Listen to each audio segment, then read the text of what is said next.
Bom, vamos entrar nesse tema, o mundo dos espíritos. Como vocês sabem, esse é um tema que faz parte da obra de Kardec. Aqueles que me acompanham, vocês podem aqui na Kardecpédia, esse é um tema que é trabalhado a primeira vez aqui no Livro dos Espíritos, nessa parte tão importante, que é a segunda parte. Eu vou abrir aqui rapidamente para vocês. Aqui está o índice de O Livro dos Espíritos. Essa segunda parte que tem o título do mundo espírita ou mundo dos espíritos. Uma importante ressalva sobre o nome, mundo espírita. Não é o mundo dos espíritas, nós seguidores da doutrina. Kardec, quando criou a palavra espiritismo, ele criou duas outras palavras decorrentes dessa. Kardec criou a palavra espiritismo em francês. Claro que alguns autores dizem que a palavra espiritismo em inglês já existia, mas Kardec não conhecia. Ele criou a palavra espiritismo em francês e a partir daí duas outras palavras foram derivadas, a espírita e espiritista. Espiritista ele criou para designar os seguidores da doutrina espírita, eram os espiritistas. E para designar tudo aquilo que dizia respeito aos espíritos, ele criou a palavra espírita. Daí vem fenômeno espírita, que é fenômeno que envolve os espíritos. Mundo espírita, ou mundo dos espíritos. Mas as pessoas, ao invés de usar a palavra espírita nesse sentido original, de aquilo que diz respeito aos espíritos, preferiram usar a palavra espírita para designar o seguidor da doutrina espírita. Ninguém usa espiritista. Já ouviu alguém falar, eu sou espiritista? Pois é, nem aqui nem na França onde foi criado. Então a palavra espírita acabou sofrendo daquilo que Kardec comenta já na introdução de O Livro dos Espíritos, da anfibologia ou da polissemia, da variedade de sentidos. Uma mesma palavra significando tanto os seguidores do espiritismo, quanto tudo o que diz respeito aos espíritas. Então, quando a gente fala mundo espírita, não é o mundo nosso dos espíritas, é o mundo dos espíritos. Então, essa é uma diferença importante, mas a palavra não importa, o que importa é o seu significado. A gente nunca deve se prender às palavras, se preocupar mais com as ideias, o que a pessoa quer dizer. E é nesta segunda parte que Allan Kardec vai tratar do mundo dos espíritos. E vai ter um capítulo especial nessa segunda parte, que eu vou agora situar o contexto, onde ele vai abordar o que provavelmente é o que vocês esperam que eu trate aqui. É o mundo a vida no mundo espiritual, no mundo dos espíritos, ok? Esse capítulo se encontra dentro dessa estrutura. Aqueles que me acompanham, que já leram o nosso livro Ordem Didática, em que eu explico a ordem dos capítulos de O Livro dos Espíritos, nós vimos que o universo pode ser pensado como tendo duas partes, o mundo corporal e o mundo espiritual, ou o mundo dos espíritos, ok? Essa é uma divisão didática. Não tem uma separação, uma fronteira marcada entre esses dois mundos. É um mundo só, didaticamente separado em dois. O mundo espiritual está aqui junto conosco, como está o mundo corporal. Uma pessoa no estado mediúnico acessa esse mundo, ou não precisa de estado mediúnico. Tem gente aqui que está quase entrando em emancipação da alma, tendo aquele cochilo, aquele sono. Nesse momento ele também está no mundo espiritual. Então o mundo espiritual está aqui, mas didaticamente é importante separar o mundo visível a olho nu e o mundo invisível pelos olhos do corpo, só visível pelos olhos da alma, porque quando o médium vidente vê os espíritos, ele não os vê com os olhos físicos, ele os vê com os olhos da alma. Então, esses dois mundos estão aqui, mas didaticamente é importante dividi-los. E vocês já sabem, já me conhecem, você pode encontrar 6 situações possíveis, que é a passagem desse espírito do mundo espiritual para o mundo corporal, que é o processo de encarnação, a passagem inversa, em que o espírito sai do mundo corporal, vai para o mundo espiritual, a chamada morte, desencarnação, Depois nós temos o espírito vivendo no mundo espiritual, essa terceira situação possível, que é a situação que nós vamos tratar aqui com mais propriedade. Então não vamos estudar a encarnação, não vamos estudar a morte, vamos estudar a vida no mundo espiritual. Seria esse terceiro estado. Como vocês sabem, tem mais dois: a vida nossa aqui no mundo corporal, tem esse estado de emancipação da alma, o espírito que vive aqui e vive lá, que está nos dois lados, e também esse sexto e último estado, que é o estado da intervenção dos espíritos no mundo corporal. Dentro da obra de Kardec, esses 6 estados vão dar origem a vários capítulos, e esse terceiro estado ali, que nos interessa de perto, é que vai ser estudado no capítulo Vida Espírita. Aí está o capítulo para quem quer estudar o mundo espiritual em Allan Kardec. Vida Espírita. Lembrando que vida espírita não é a vida dos espíritas, é a vida dos espíritos no mundo espiritual, como eles vivem. Esse é um dos capítulos maiores dessa segunda parte. É um capítulo muito rico. Eu aqui trago rapidamente para vocês o que é esse capítulo da vida espírita. É um capítulo extremamente longo. Nós estamos explicando em videoaulas no Kardec Play com detalhes esse capítulo. E vai demorar aí muito DVD, muita videoaula para dar conta de explicar todo esse capítulo. Esse capítulo é extremamente rico. Aqui estão todas as leis que regulam a vida dos espíritos no mundo espiritual. É muito importante a gente entender esta visão de Kardec dos espíritos, de estabelecer numa obra, o Livro dos Espíritos, as leis fundamentais que regulam as relações dos espíritos com os homens e a vida desses espíritos. Aqui você encontra todos os princípios. São muitas leis. Às vezes a gente pensa que uma ciência tem poucas leis. Ela tem muitas leis, e fora as suas consequências. Muitas vezes a gente não presta atenção nisso. Hoje eu falei de manhã numa casa espírita sobre uma lei que a gente não para prestar atenção. A lei do anjo guardião. É uma lei natural. É a lei que diz: todo espírito tem um anjo guardião, que é um espírito de ordem superior, que vai acompanhá-lo em todo o seu processo evolutivo. Todo espírito terá um anjo guardião de ordem superior a dele. Se ele é da terceira ordem, ele vai ter um anjo guardião da segunda ordem. Se ele é da segunda ordem, ele terá um anjo guardião da primeira ordem. Se ele é da primeira ordem, não tem uma ordem mais elevada, esses são os únicos que não têm anjo guardião. Mas isso é uma lei natural. Deus não consultou a gente para fazê-la. Todo espírito, sem exceção, tem um anjo guardião de ordem superior. Só não tem anjo guardião quem já está na ordem mais elevada, porque aí não existe outro superior a ele, que é o caso específico dos espíritos puros ou perfeitos, que são a primeira ordem. Estes não têm anjo guardião, mas a lei vale para todos os outros. Então essa é uma lei natural importante que a gente esquece. A gente às vezes não olha o espiritismo como uma ciência muito bem construída, com suas leis articuladas de uma forma muito especial. Por exemplo, tem uma outra lei que a gente não presta atenção, a lei da não retrogradação do espírito.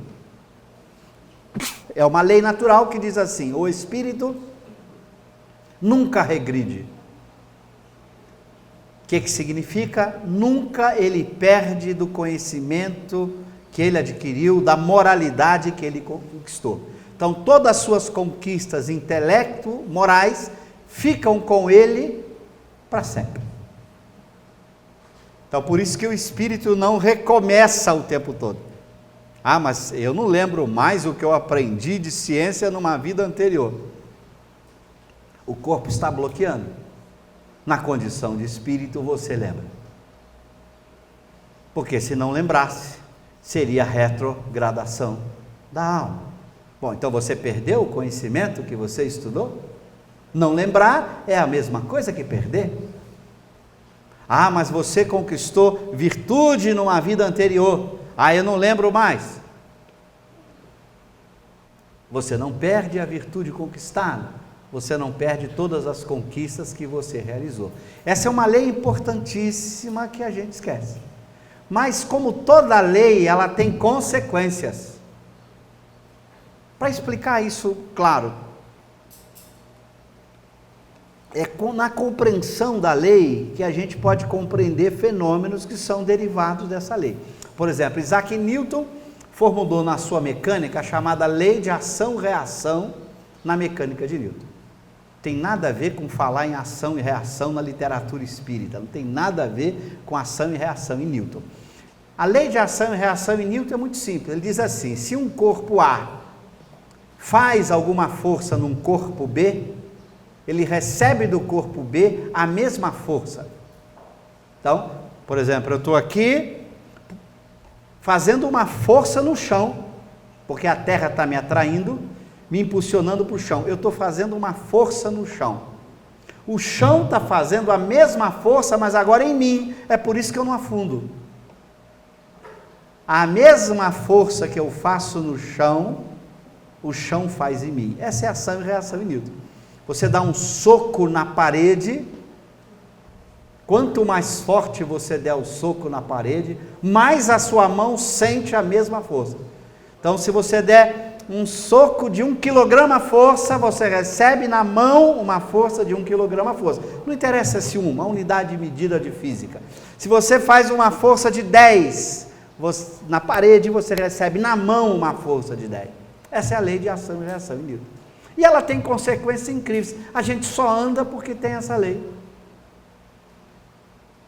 Para pensar. Quando você está andando, quem está te empurrando? O chão.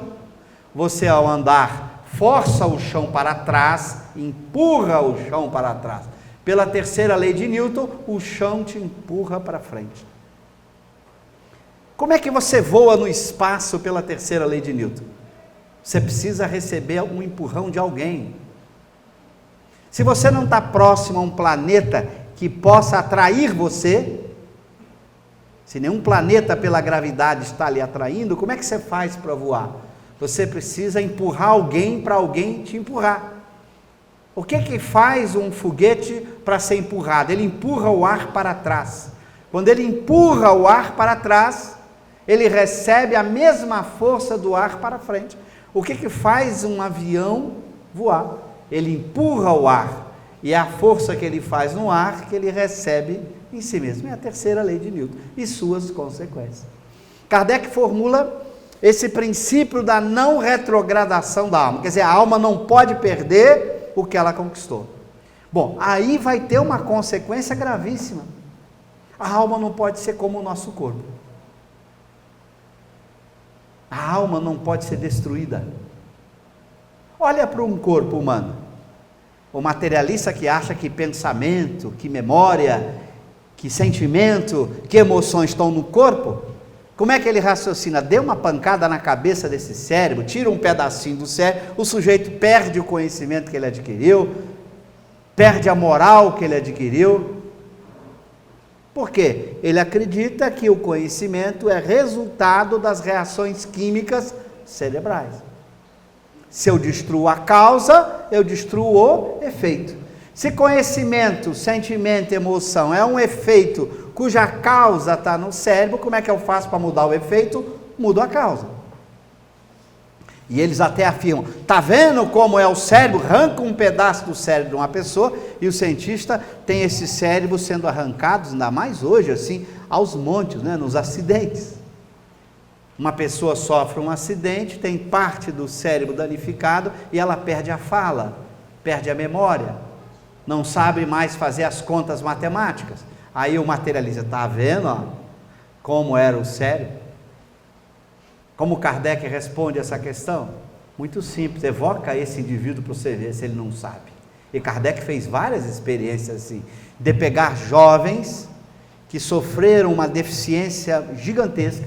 Kardec conversa com um jovem na Revista Espírita que tinha uma deficiência mental tão intensa que ele mal conhecia os pais, só conseguia se alimentar. sequer reconhecia os próprios pais. Então era o nível de deficiência mental desse jovem.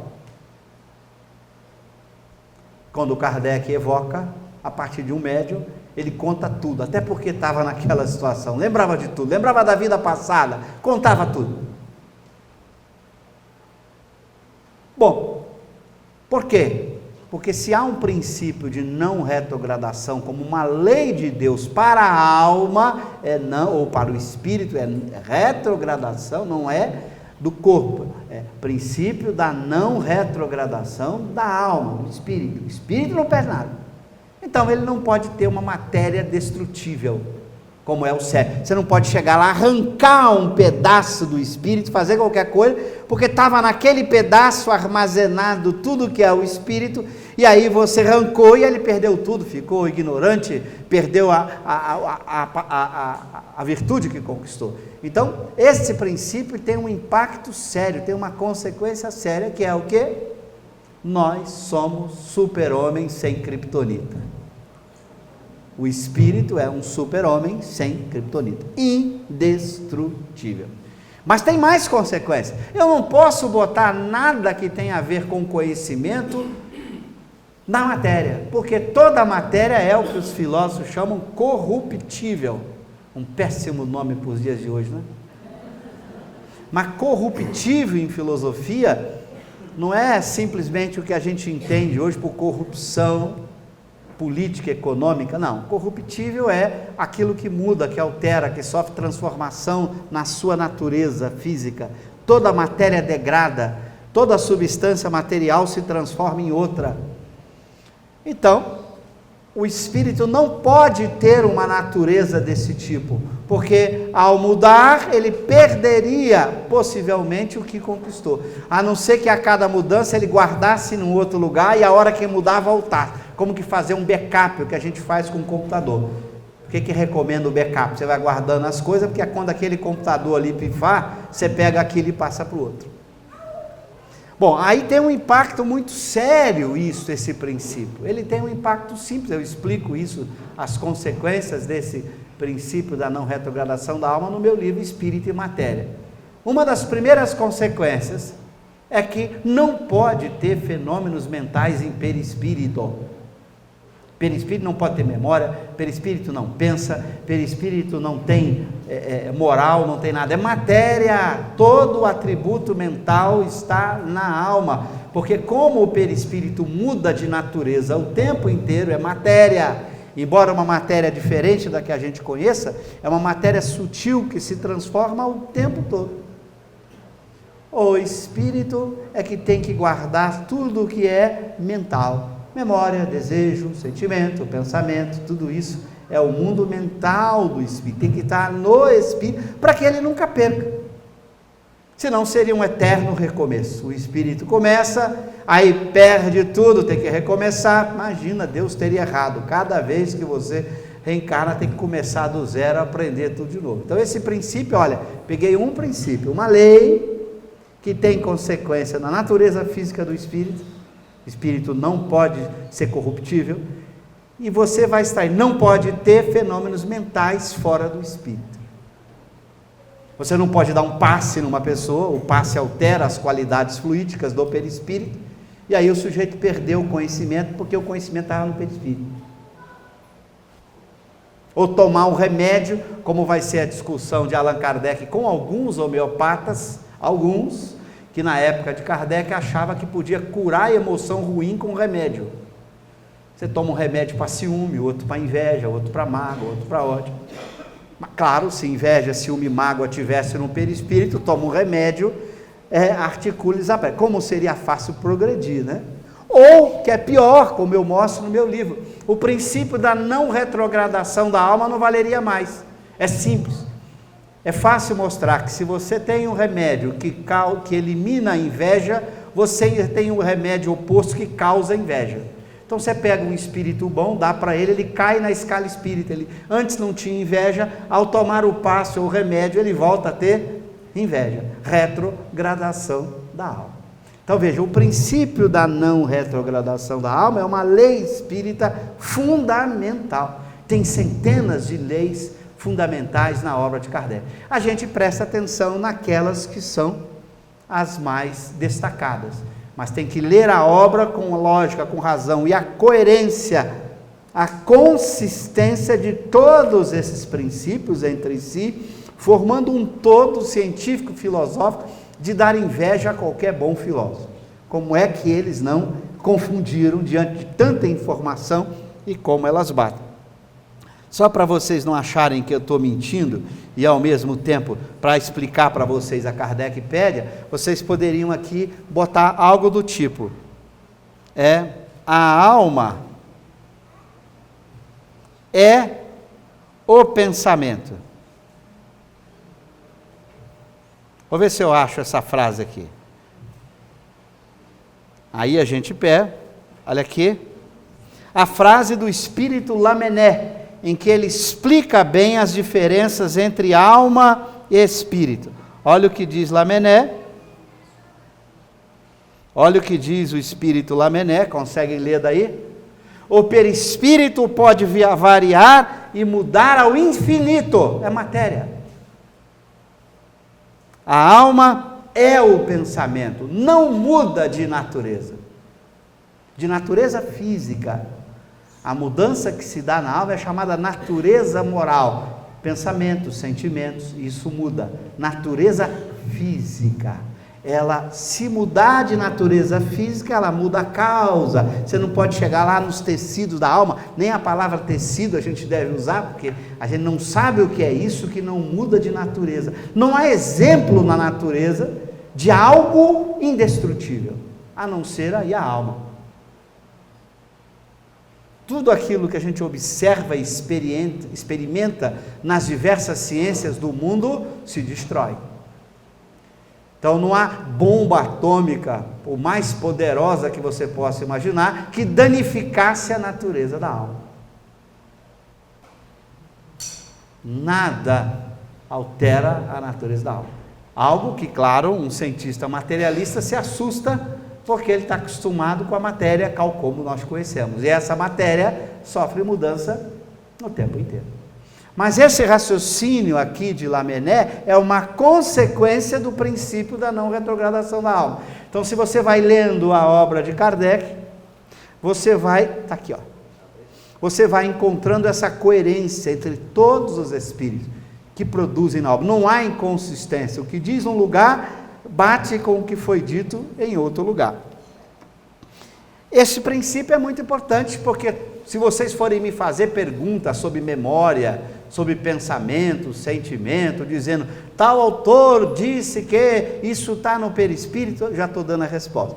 Para Kardec e para os espíritos, tudo que é pensamento, e memória é pensamento, percepção é pensamento, sentimento é pensamento. Pensamento é uma palavra em filosofia para designar todo esse mundo mental nosso, esse mundo interior, de pensamentos, sentimentos, desejo, vontade, tudo isso é pensamento, né?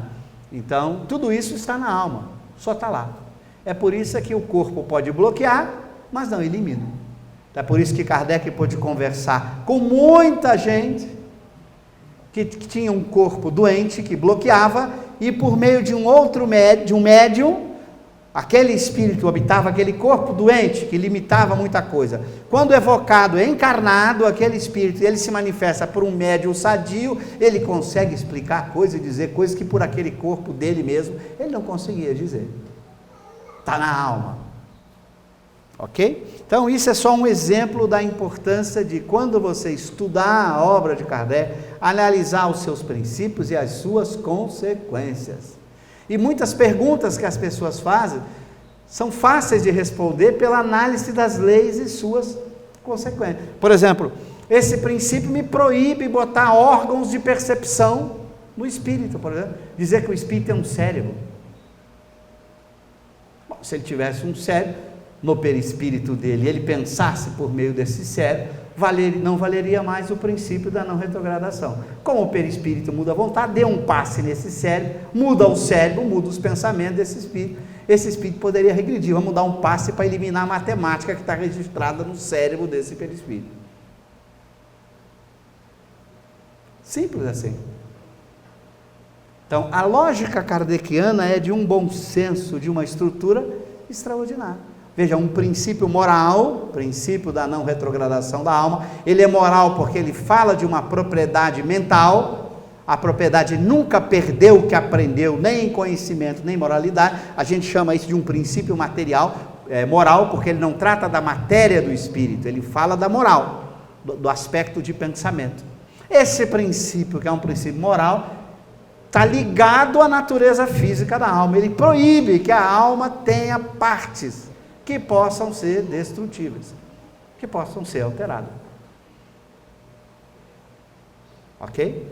Porque se tivesse, eu violaria esse princípio. E esse princípio, se violado, você joga fora um montão de consequências importantes no espiritismo. Violar o princípio da não retrogradação da alma seria causar um desastre. Seria causar a queda do espírito, como ocorre em algumas doutrinas espiritualistas que vocês sabem, que diz que Lúcifer é o anjo luz, que se revolta e vira Lúcifer, o demônio. É um princípio, é uma ideia que viola o princípio da não retrogradação da alma. Quer dizer, o cara chega anjo, aí se revolta e vira demônio. Revolta é uma emoção primitiva que um espírito puro não tem.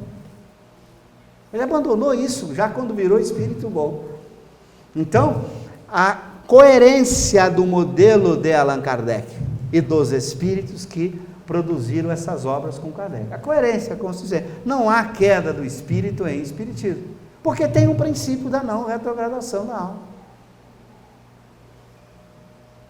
Então, o processo vai se encaixando de uma maneira. Por que eu estou trabalhando nesse princípio? Porque ele vai ser essencial, porque eu já sei algumas perguntas que vocês vão querer fazer, e esse princípio, como eu mostro no meu livro, responde um montão de perguntas que as pessoas facilmente responderiam, do tipo, tem cérebro, espírito? No perispírito tem lá um cérebro por onde pensa? Bom, se tem um cérebro por onde pensa, basta dar um passe nesse cérebro para que esse indivíduo mude o seu pensamento. Como seria possível regredir um espírito dando passe no cérebro perispiritual? Não há cérebro para pensar, segundo Allan Kardec. O perispírito não tem órgãos. Então, e mais ainda, como ele muda de forma o tempo inteiro, ele varia ao infinito, você imagina, né?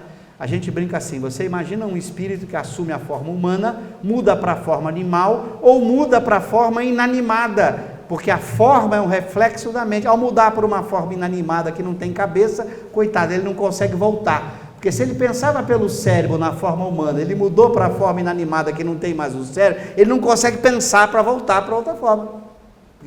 Para onde foi quem que produziu o pensamento dele? Era o cérebro no perispírito? Mudou de forma, coitado, não volta mais, né? Porque mudou de forma, perdeu o cérebro, e agora como é que pensa? São ingenuidades que Kardec nunca cometeu, e que vários autores do século XIX cometeram, vários dos nossos grandes vultos. A ideia de um perispírito com cérebro já nasceu com Gabriel Delangle, com Camille Flammarion.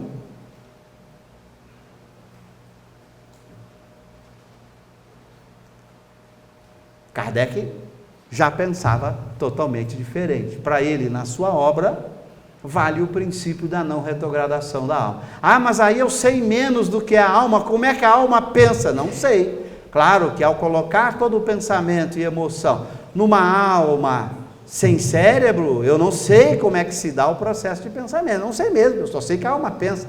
A alma passa a ser um problema. Olha o que diz aqui Lamennais.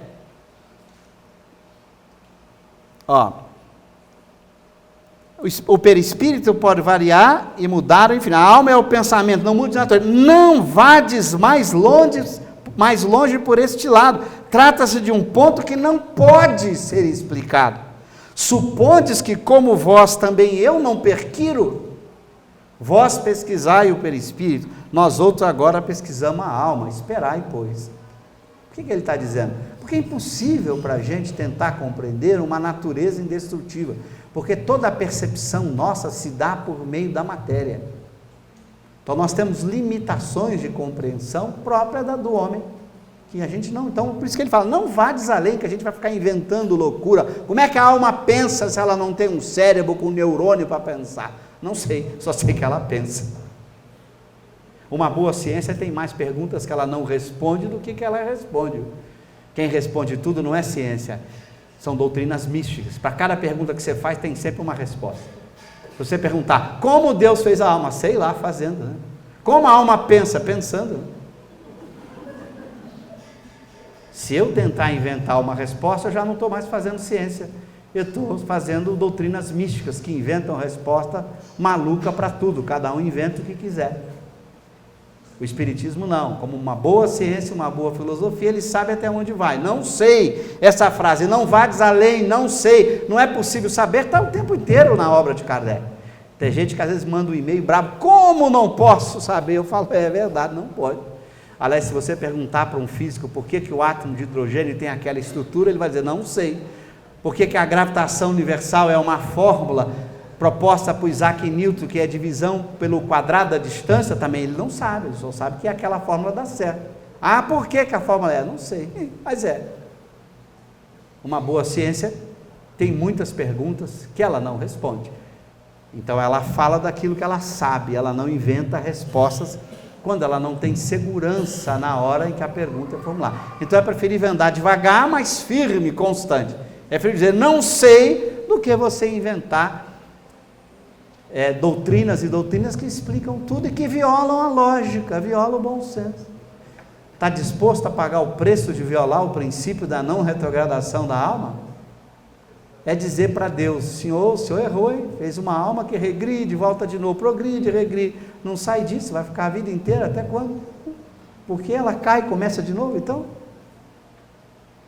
Deus é sábio, o que ela aprende fica com ela, porque ela tem uma natureza que não muda, sua natureza física é imutável, com isso ela armazena tudo que é em si mesmo, e esse si mesmo nunca se destrói, tudo que é nunca desaparece dela, está sempre com ela a cada momento, ela é o resultado daquilo que ela fez de si mesma. Olha que beleza, que lógica incrível. Claro que isso limita o meu estudo da alma, eu não vou poder fazer experiência no laboratório com a alma, como eu faço com os corpos que mudam de natureza, até porque fazer experiência é interagir com ele, e ao interagir com o corpo eu mudo a natureza dele. Você vai fazer uma reação química para estudar a composição química de uma substância, de um corpo qualquer, o que você faz quando você faz a reação que destrói o corpo? Você precisa reagir com a matéria dele, ao reagir você mudou ela. Todo o processo de interação com a matéria é mudança da matéria com a qual você está interagindo. Então por isso que é algo extraordinário a alma é um universo extraordinário, misteriosamente extraordinário, né? Ser algo indestrutível.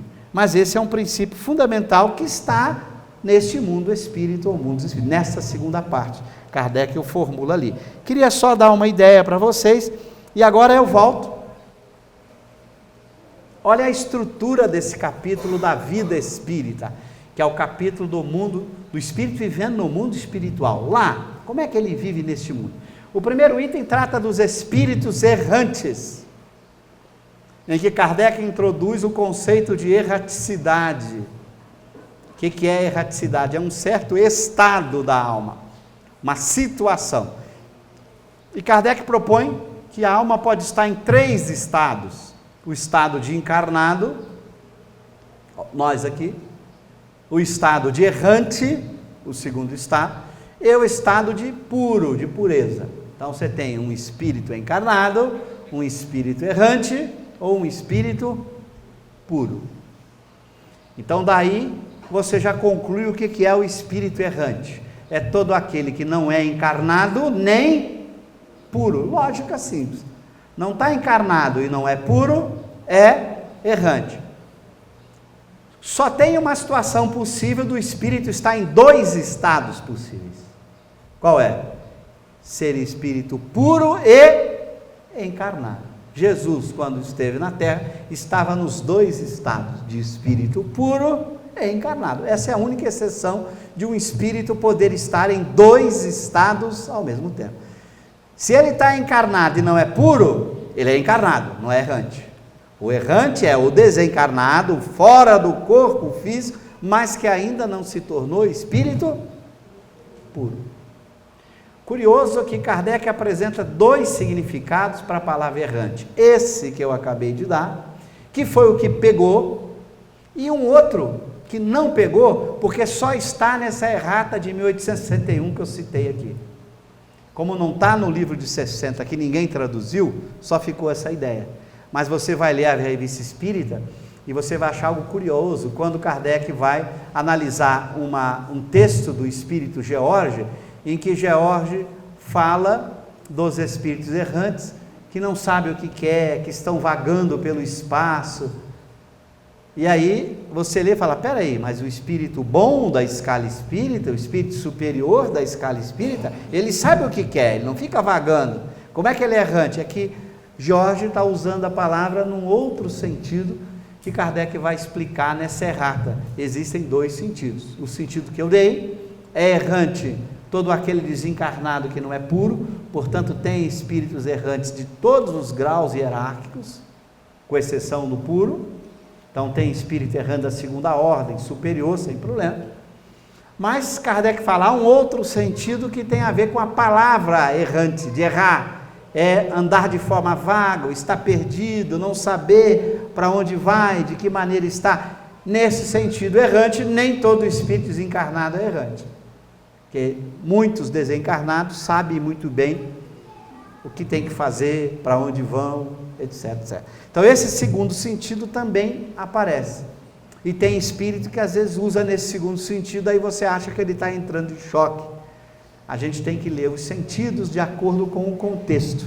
E Kardec propõe esses 2 sentidos. Esse segundo sentido está na 5ª edição de O Livro dos Espíritos, nessa errata que Kardec publicou. Mas aqui é importante para você introduzir esse estado de errante. Outra coisa associada ao estado de errante, que é importante, a palavra reencarnação. Outra coisa que gera confusão na literatura. Todo mundo lê reencarnação apenas etimologicamente. Você pega a palavra e lê no dicionário. O que é reencarnação? A ação de entrar de novo na carne. Literalmente é isso, a ação de entrar de novo na carne. Re de novo, ação, re de novo, em entrar na carne. Isso não é para Kardec o conceito. Para Kardec, reencarnação é a encarnação do espírito errante. Só os errantes reencarnam. Bom, mas e quem não é errante? Encarna, mas não reencarna. Ah, mas quer dizer que encarna e não volta de novo? Não é isso, volta de novo. Mas essa vida de novo não é chamada de reencarnação, ela é chamada apenas de encarnação. Assim você diz, Jesus encarnou. Você nunca vai dizer, Jesus reencarnou. Ah, mas Jesus já encarnou outras vezes. Provavelmente, ele não virou puro do nada sem encarnar. Nenhum espírito chega a puro sem ter encarnado muitas vezes. Mas Jesus, ao chegar no estado de puro, a palavra reencarnação não se aplica mais a ele. Qualquer vida que ele venha a ter no mundo corporal, não vai ser chamada de reencarnação, porque ele não é mais errante. Só os errantes reencarnam. Os puros encarnam. Quando? Quando é necessário encarnar a benefício do mundo que ele encarna, já que não é mais a benefício dele.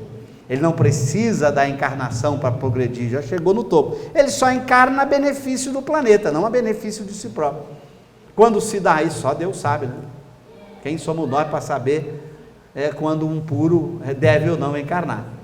Então, veja, a palavra reencarnação vai ser aplicada aos errantes, apenas a estes, não aos espíritos puros. Então, os errantes reencarnam, os puros apenas encarnam, não reencarnam. Então, veja, as palavras vão ganhando um sentido para ter uma consistência. Por isso que você vai ouvir, às vezes, Kardec falar que os espíritos puros não reencarnam em corpos perecíveis. Aí alguém vê, está vendo? Ó, Jesus não teve corpo perecível, teve corpo fluídico. Não, ele diz não reencarna, porque ele só encarna. Não tem a reencarnação, ela é exclusiva dos errantes. Reencarnar é encarnar para aprender, para progredir, para avançar, não é só encarnar. de novo. A gente lê no dicionário, reencarnar é encarnar de novo. Eu deveria dizer, reencarnar é encarnar de novo em provas ou expiações. É encarnar de novo para aprender, para progredir. Um puro não aprende mais nada, não progride mais nada. Já chegou no estado máximo evolutivo que um espírito pode alcançar. Então, isso é o conceito de reencarnação. Depois ele vai tratar dos chamados mundos transitórios, em que os espíritos se preparam para novas encarnações, e muitos podem habitar alguns mundos para se prepararem, estudando para os seus processos reencarnatórios. Aí ele tem um dos itens mais difíceis e complexos da obra, que é o item percepções, sensações e sofrimento dos espíritos, que é o item que vai ter o item logo a seguir. Primeiro ele começa com as percepções, depois ele tem um resumo de tudo que foi dito pelos espíritos, no item 257, chamado ensaio teórico das sensações e percepções dos espíritos. Esse item esclarece como os espíritos percebem, enxergam, escutam as nossas percepções, as nossas sensações. Eles sentem o quê? De que maneira? Como eles enxergam, como eles ouvem, como eles acompanham os fenômenos naturais, de que maneira eles acessam o mundo fora deles. Nós acessamos pelas sensações, né? Os olhos são a nossa janela para a gente ver o mundo, as mãos para tocar, o ouvido. Os nossos sentidos corporais são janelas para a gente perceber, pela sensação, tendo as percepções que formam as ideias, os pensamentos. As ideias e pensamentos no homem são decorrência das percepções que ele tem, que são sensações mais aprimoradas. Os filósofos costumam dizer apenas uma diferença de grau entre uma sensação e uma percepção. Uma sensação é uma percepção mais básica, enquanto uma percepção pode envolver várias sensações ou percepções mais complexas, mas é só uma questão de grau. Aí a pergunta, como é que o espírito enxerga? Você pensa assim, eu enxergo de que jeito? Bom, para eu enxergar eu tenho que ter um órgão de visão, e nós temos olhos, que depende de muitas coisas para enxergar, depende também da luz. Se apagar a luz, ficar totalmente escuro, mesmo meus órgãos de visão estejam perfeitamente funcionando, eu não enxergo mais. Então a luz gera junto ao órgão a sensação que vai produzir a percepção da visão. Para o materialista, quem percebe é o cérebro. E para o espírita, o cérebro é apenas parte do processo. Do cérebro vai ao perispírito e quem percebe é a alma. A percepção é sempre na alma para o espírito. É a alma quem percebe. Mas essa percepção chegou pelo conduto do nervo óptico, cérebro, perispírito, alma. Quem percebe é a alma. Quando eu estou encarnado. E agora, quando eu estou fora do corpo, já que aqui se trata da vida dos espíritos, e não dos espíritos encarnados. Como é que o espírito fora do corpo enxerga? Tem órgãos de visão? Kardec não tem órgãos de visão. Por isso que ele não enxerga só numa direção. Não adianta, se um espírito aparece para você na forma humana e você está olhando para ele assim nos olhos dele, achando que ele está enxergando nos olhos. Não, pode aparecer uma pessoa à distância, atrás dele, que ele está enxergando. Ele não tem órgãos de visão. Não tem nenhum. Mas como? Mas ele aparece com olhos? Aparência. Kardec foi tão preciso que ele escolheu até a palavra certa. Aparência. Ele aparece com a forma humana, como poderia aparecer com uma outra forma. Ele não enxerga por olhos. Por onde enxerga? Item 257. Por todo o seu ser, por toda parte. Não tem órgão. Bom, se não tem órgão, não tem luz para ele enxergar. Por quê? Por que eu preciso da luz? Porque eu preciso de um órgão que a capte. Eu preciso absorver essa luz por um órgão para enxergar. Não tem luz. Então o mecanismo de visão do espírito não é o mesmo mecanismo de visão do espírito encarnado, do homem. Homem, quando eu falar homem, espírito encarnado, ok? Combinado? Então o mecanismo de visão do espírito não é o mesmo mecanismo de visão do homem. E aí Kardec vai, claro que a visão dele então pode mudar, já que pode mudar. O que um espírito imperfeito enxerga não é a mesma coisa que um espírito mais evoluído enxerga, não é a mesma coisa que um espírito puro enxerga. As percepções são distintas na medida em que o espírito evolui. Ah, mas como o espírito escuta? A gente escuta somente se tiver o ar, ou algum outro fluido que possa de alguma maneira fazer o papel no ar. É por isso que você ainda consegue escutar botando uma barra de ferro e alguém batendo na barra de ferro, colando no ouvido ou dentro d'água, e ainda escuta alguma coisa. Eu preciso de uma matéria que vibre, que produza vibração, para que essa vibração faça o tímpano vibrar e eu tenha a audição. Os espíritos escutam por ouvidos? Não tem órgão de audição. Mas como é que ele escuta? Não sei, mas escuta. Quando Kardec pergunta, mas como se dá a percepção? Não podemos dizer. O homem não consegue entender, os espíritos não conseguem explicar para a gente como se dá a percepção. Eles conseguem explicar como não se dá, o que já é bastante. Não se dá pelos mesmos mecanismos do corpo físico. Não tem ouvidos para ouvir, olhos para enxergar. Bom, isso até tem uma relação direta com o princípio da não retrogradação da alma. Olha um vínculo. Imagina que você enxergasse por olhos materiais. Um espírito podia cegar o outro, e isso alteraria completamente a aprendizagem desse outro. Poderia ir lá, como acontece na Terra, eu posso chegar, aplicar um ferro quente nos olhos de uma pessoa e ela para de enxergar, queima a retina, queima o órgão de visão, e ela não enxerga mais. Não tem como você queimar olhos no espírito, porque ele não tem olhos para serem queimados. Ah, mas eu vou dar um passe nele. Pode dar à vontade. Ah, mas não é pelo perispírito, não é por órgãos. Quem enxerga é o espírito. O perispírito é o veículo que transmite os impulsos perceptivos que vão gerar a percepção na alma. Mas ele os transmite por onde? Por todo o perispírito. Por todo. Há experiências que fazem com pessoas em estado sonambúlico, curiosa. Há muitos relatos assim, de pessoas que estão no estado sonambúlico, ou entram no estado de dupla vista, ele acredita que ele enxerga pelo olho, né? Mas aí o magnetizador, o hipnotizador, manda ele enfiar o dedo na fechadura, ele enfia o dedo e enxerga pelo dedo, né? Para ele se dar conta de que ele está enxergando com os olhos da alma. Porque quando você está enxergando, você acha que é com os olhos do corpo. Aliás, se você, e Kardec fala essa experiência, se você pergunta a um espírito imperfeito, muito espiritual, por onde ele enxerga, ele vai dizer, eu tenho olhos, né? Porque como ele forja o corpo físico pelo seu desejo, pelo seu pensamento, a forma que ele dá é a forma que ele está acostumado na sua mente, ele forma um corpo igualzinho a nós. Você perguntar para ele por onde enxerga, ele fala, pelos olhos. Aí se você vai conversar com o mais elevado, não é assim, ele acha que enxerga pelos olhos, mas ele não enxerga pelos olhos. Faça ele mudar de forma para ver. Se ele mudar de forma, é que ele vai caindo a consciência. Peraí, eu mudei de forma e continuei enxergando?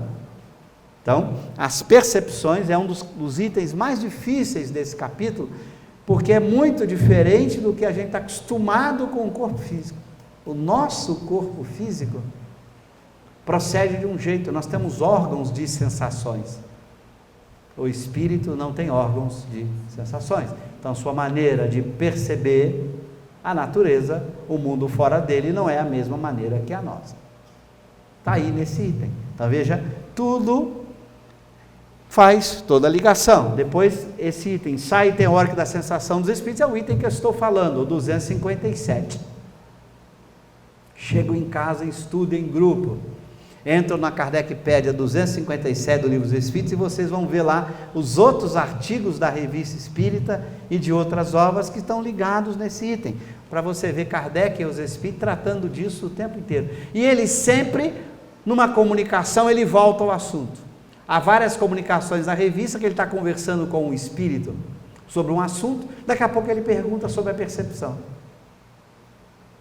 Vocês vão notar isso, eu recomendo, quem estuda a Revista Espírita, preste atenção. Kardec está dialogando com o espírito sobre um assunto, daqui a pouco ele muda de assunto. Mas por que ele mudou de assunto? Principalmente quando ele percebe que aquele ali é um espírito mais evoluído, porque ele conversou, as perguntas foram coerentes, consistentes as respostas. Ele percebeu que era um espírito que sabia o que estava dizendo. Aí ele pega, submete uma pergunta sobre percepção. Por quê? Ele está confirmando. Ele quer saber se essas informações batem de todos aqueles que são competentes para dizer. Aí ele vai vendo que bate. Não, mas como? Nós não temos olhos, nós enxergamos. Aí ele sempre confirma. Você vê essa preocupação dele de confirmar os princípios fundamentais que aparecem ao longo da obra, para que haja essa consistência, essa coerência. Então, por exemplo, não ter órgãos é coerente com a não retrogradação e é coerente com a mudança de forma, como Kardec vai discutir nesse item ensaio teórico. Se eu tivesse órgãos, como é que eu explicaria a mudança de forma? Por exemplo, um espírito está na forma homem, imagina, você desencarnou homem, Cosme desencarna homem, vai ao mundo espiritual, aí se encontra com pessoas amigas que morreram na Terra e me conheceram como Cosme. Ele aparece a forma de Cosme. De repente aparece um espírito e eu fui mulher desse espírito numa vida passada. Homens, isso é verdade. A gente foi muitas vezes mulheres. Aí você, diante daquele espírito, quando ele começa a interagir com você, sua memória imediatamente assume a lembrança daquela situação, o perispírito vira a forma feminina.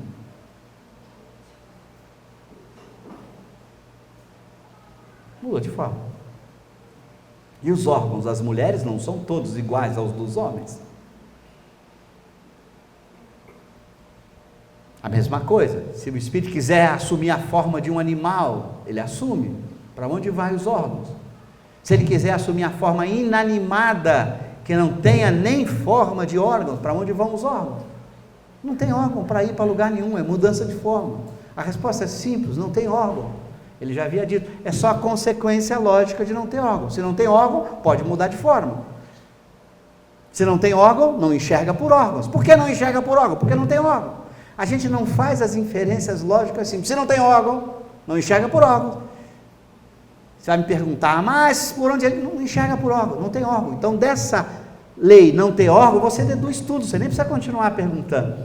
Não tem órgão. Alguém me manda assim, mas quando o sujeito faz lá uma cirurgia espiritual, opera o pulmão, mas não tem órgão. Essa pergunta já está respondida.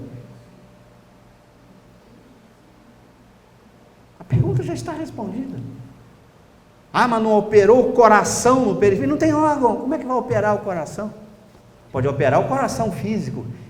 E eu explico no meu livro Espírito e Matéria como se dá o processo. Ou o espírito atua sobre a matéria diretamente. Eu dou exemplo de Kardec na Revista Espírita, mostrando um espírito curando uma fratura do médium, fratura no braço, interferindo diretamente na estrutura corporal. Ou então, na qualidade fluídica, que é outra coisa. O perispírito, os fluidos têm qualidades que podem ocasionar doenças. Por exemplo, você fica com raiva de alguém, você dá qualidades ao perispírito de raiva. Essas qualidades de raiva podem interferir no funcionamento de várias células, produzindo doenças. Aí é possível o sujeito controlar a raiva, mas como o processo de qualidade dos fluidos pode demorar um pouco, ele pode ser auxiliado num passe em que essa qualidade muda mais rápido com a ajuda de um terceiro, e a qualidade fluídica mudou e ele curou a doença, pela mudança nas qualidades dos fluidos. Não foi porque operou o fígado do perispírito que o fígado corporal estava doente. Não tem órgão. Então a pergunta está respondida. O processo é diferente, não é o processo que a gente entende, simples assim, lógica simples, não tem nada sofisticado. Então, no meu livro eu explico essas diferenças simples, de acordo com o texto kardeciano. Então, é possível os espíritos interagirem, curando doenças? Claro, de duas maneiras, ou diretamente no corpo, ou pela qualidade dos fluidos, e não por órgãos. Ou ele atua sobre os órgãos corporais, ou pela qualidade dos fluidos perispirituais, e não por órgãos perispirituais que não têm. Tem formas, aparências. Não são órgãos. E eu explico no meu livro a diferença entre uma aparência e um órgão. O órgão dá a função, a aparência não. Você diz propriamente que a boneca tem os órgãos da visão? Uma boneca que você comprou, hoje, meu Deus do céu, a gente passa aí em shopping, em frente a algumas lojas. Outro dia, passando em frente a uma loja no shopping, Eu olhei para aquilo e achei que estavam vendendo bebês. Tal era a perfeição dos bonecos, né? Chega a ter aquelas dobrinhas, dá vontade de separar, pegar e morder, não é assim? Que a gente faz quando vê um bebê cheio de dobrinhas. Vocês também têm vontade de morder, gente? Está gravando aqui, é só uma vontade carinhosa, viu, gente? Não é isso? A aparência, você vai dizer que aquela boneca tem olhos? Olhos da função, ela enxerga pelos olhos? Não é órgão, é aparência. Por isso Kardec chama aparição, aparência.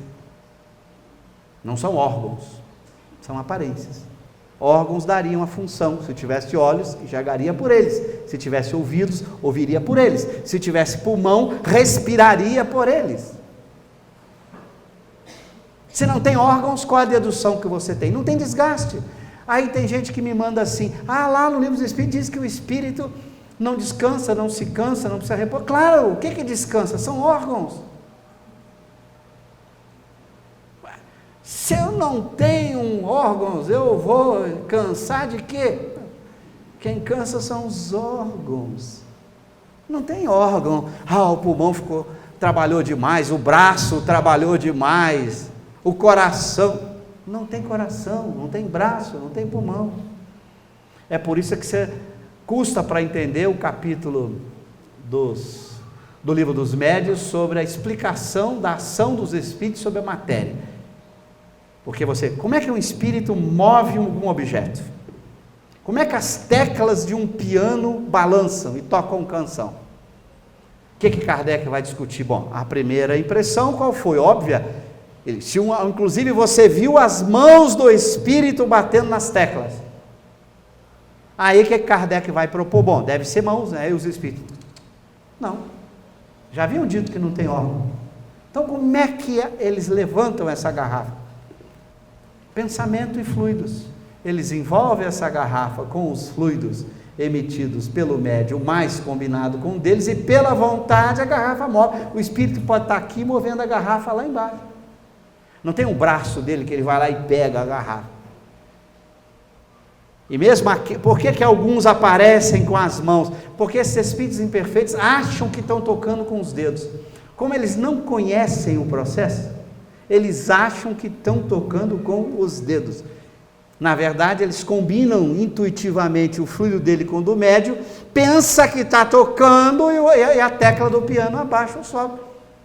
Não adianta conversar com eles. Se você perguntar para uma pessoa que não conhece ciência como funcionam algumas coisas, você vai achar muito engraçado a resposta que a pessoa vai te dar. Conversem com pessoas que desconhecem ciência e façam uma pergunta para ver o que ela vai te responder. Você vai falar, você vai achar bacana a resposta dela, mas é o que ela pôde dizer, ela não sabe como funciona. Por exemplo, se eu pergunto a vocês, por que eu não afundo aqui no solo? O que está me impedindo de afundar no solo? Bom, provavelmente a pessoa disse assim, não pode afundar, o solo é sólido, então você é sólido, o solo não tem buracos, você não afunda. Isso é absolutamente falso. Se você estuda qualquer objeto, tem mais buraco do que coisa preenchida. Isso aqui, se você reunir, como dizem os especialistas, tudo aquilo que é sólido da terra inteira, cabe numa cabeça de alfinete. A terra inteira caberia numa cabeça de alfinete. Se você pegasse os átomos, os prótons, as partículas que compõem, pudesse reuni-las todas juntas, caberia numa cabeça de alfinete. É mais buraco do que tudo. Então por que eu não caio aqui? A explicação da física vai ser as forças eletromagnéticas, as forças de repulsão elétrica. Os elétrons do meu pé, dos átomos que compõem o meu pé, com os elétrons do solo, um repulsa o outro numa força extraordinária. Quando eu piso no solo, eu tento aproximá-los, e quanto mais eu forço a aproximação, mais a repulsão aumenta. Na verdade, a repulsão, hoje a gente estuda a repulsão eletromagnética, não é porque é sólido e o sólido bate no sólido, não é isso. Embora essa era a explicação que se dava no século XVIII, no século XVII, se você perguntasse para alguém, você bate numa bola de sinuca, para bater na outra, o que fez a outra se mover ao receber a pancada? Claro, o sólido bateu no sólido. Não tem nada sólido. Então, a explicação, se o indivíduo não sabe, como diz que você vai perguntar ao espírito, Kardec pergunta ao espírito de um glutão, Baltazar, que foi na terra da boa mesa, né? E ele chega na Sociedade Espírita de Paris a primeira vez, espontaneamente reclamando, que dê a mesa farta, que ele chega lá, não encontra uma mesa farta, e Kardec pergunta para ele assim, você tem estômago? Ele diz, sim. Mas Kardec já sabia que não tinha. Isso não foi no início, Kardec já havia estudado esse capítulo publicado. Aí Kardec fala assim, vou lhe perguntar de uma outra maneira, se você não entendeu o que eu estou falando, peça um espírito para lhe ajudar. Você tem necessidade de comer? Olha que pergunta inteligente. Necessidade de comer. Ele diz, necessidade não, só desejo. Mas se não tem necessidade, não tem órgão. Quem dá a necessidade é um órgão. Mas como ele forja a forma do órgão na sua estrutura pelo seu desejo, ele olha para si e fala, eu tenho estômago. Mas se ele não tem necessidade de comer, não tem órgão. Percebe a lógica? Ao invés de Kardec formular a mesma pergunta para aquele espírito imperfeito, que ele ia continuar respondendo que tem, ele muda a formulação. Ele pergunta, tem necessidade de comer? Ele fala, necessidade não, desejo. E aí Kardec vai explicar, é por isso que ele sofre, porque ele deseja comer e não consegue, porque não tem órgão para comer. Imagina o sofrimento do espírito, hein? Deseja se alimentar e não consegue. Imagina você ter desejos que não podem ser satisfeitos nunca. Olha que sofrimento. Kardec fala, esse é o grande sofrimento moral da alma, muito pior do que o sofrimento físico. Eu preferia ter uma dor de dente, né? Porque pelo menos uma hora ela passa, né? Agora, ter um desejo permanente que não pode ser satisfeito, que é dor pior do que essa. Olha que dor, que sofrimento. A gente pensa que se o espírito não tem um órgão como o nosso, um corpo, que ele não vai sofrer. Meu Deus do céu, uma angústia, uma tristeza, um desejo impossível de ser realizado, dói muito mais que qualquer dor de dente, de qualquer queimadura, porque é uma dor que você não tem perspectiva de como curar. Se é um órgão, você tem a perspectiva de tratar dele. Eu vou tratar do órgão, resolver o problema. Não é órgão, é mente. É preciso que o indivíduo alterasse sua mente, seus desejos. Imagina fazer um sujeito que só vivia da boa mesa na terra, mudar esse desejo de uma hora para outra. Olha quanto tempo isso, o esforço dele de mudar seus desejos. É tão fácil a gente deixar de ser ciumento, não é? Aí, vocês sentem ciúme? Alguém sente isso? Não, né? Só tem espírito bom aqui, né? Eu brinco que está lá fora, eu falo, eu tenho que ter ciúme. Depois que eu me casei com a Lília, é mais difícil ainda, porque mulher bonita dá um ciúme danado, né? E eu falo para ela, nem posso ter ciúme, porque se eu tiver ciúme eu não evoluo, né? Olha que situação. Mas a inveja, o ciúme, todos esses vícios morais são muito mais difíceis, porque exige um esforço profundo de mudança. É por isso que diante de uma ira, de uma raiva, de um ciúme, a pessoa diz, eu sou assim mesmo. Não diz assim, eu sou assim mesmo, quem quiser que vá embora, não gosto assim, papapá. Aí eu falava assim, eu sou eu, foi meu pai que me fez assim, citando uma música, alguém lembrou, Cosme, essa música tem 50 anos, cita da Gabriela, né? Alguém já ouviu essa música? Eu sou eu, foi meu pai que me fez assim, quem quiser que me faça outro, se achar que eu vou ruim. Bom, quem ouviu aqui, no mínimo, tem mais de 50, né? Tudo bem. Gabriela é mais nova, a síndrome da Gabriela, né? Porque reflete a dificuldade da mudança moral. É fácil mudar algo material. Agora, mude a emoção, o desejo, o sentimento. Olha o esforço. Por isso que o sofrimento moral é pior do que o sofrimento material. E a gente pensa o contrário. É muito pior. Por isso que uma das doenças que mais mata no mundo é a depressão. Essa tristeza profunda que o indivíduo não sabe o que fazer. Né? Que remédio, que cirurgia. Toma medicação, a medicação não ajuda. Que é o grande dilema dos materialistas. Por que a medicação não ajuda? Se tem alguns casos em que ela ajuda, tem outros que não. Mas não está no corpo, não era só o cérebro, por que o remédio não resolveu? A alma, não se cura a alma com comprimido, com passe? A alma só se cura com a própria alma, com o esforço de vontade, com a oração, com a prece, pedindo ajuda, tendo orientação, mudando os pensamentos, mudando os desejos. É um esforço interior profundo, que é mais demorado. O corpo é mais fácil. Então seria melhor se a gente tivesse órgão, né, para cuidar deles, mas melhor nada, Deus sabe o que faz. Se eu tivesse órgão, eu não teria o princípio da não retrogradação da alma. E o terceiro grande argumento que Kardec coloca nesse ensaio teórico é o controle das percepções. Olha para mim e não me enxergam, vai, está todo mundo olhando para mim, olhem para mim e não me vejam. Porque como a percepção surge dos órgãos, se você não fechar esse órgão, não fechar os olhos, você vai ficar me vendo.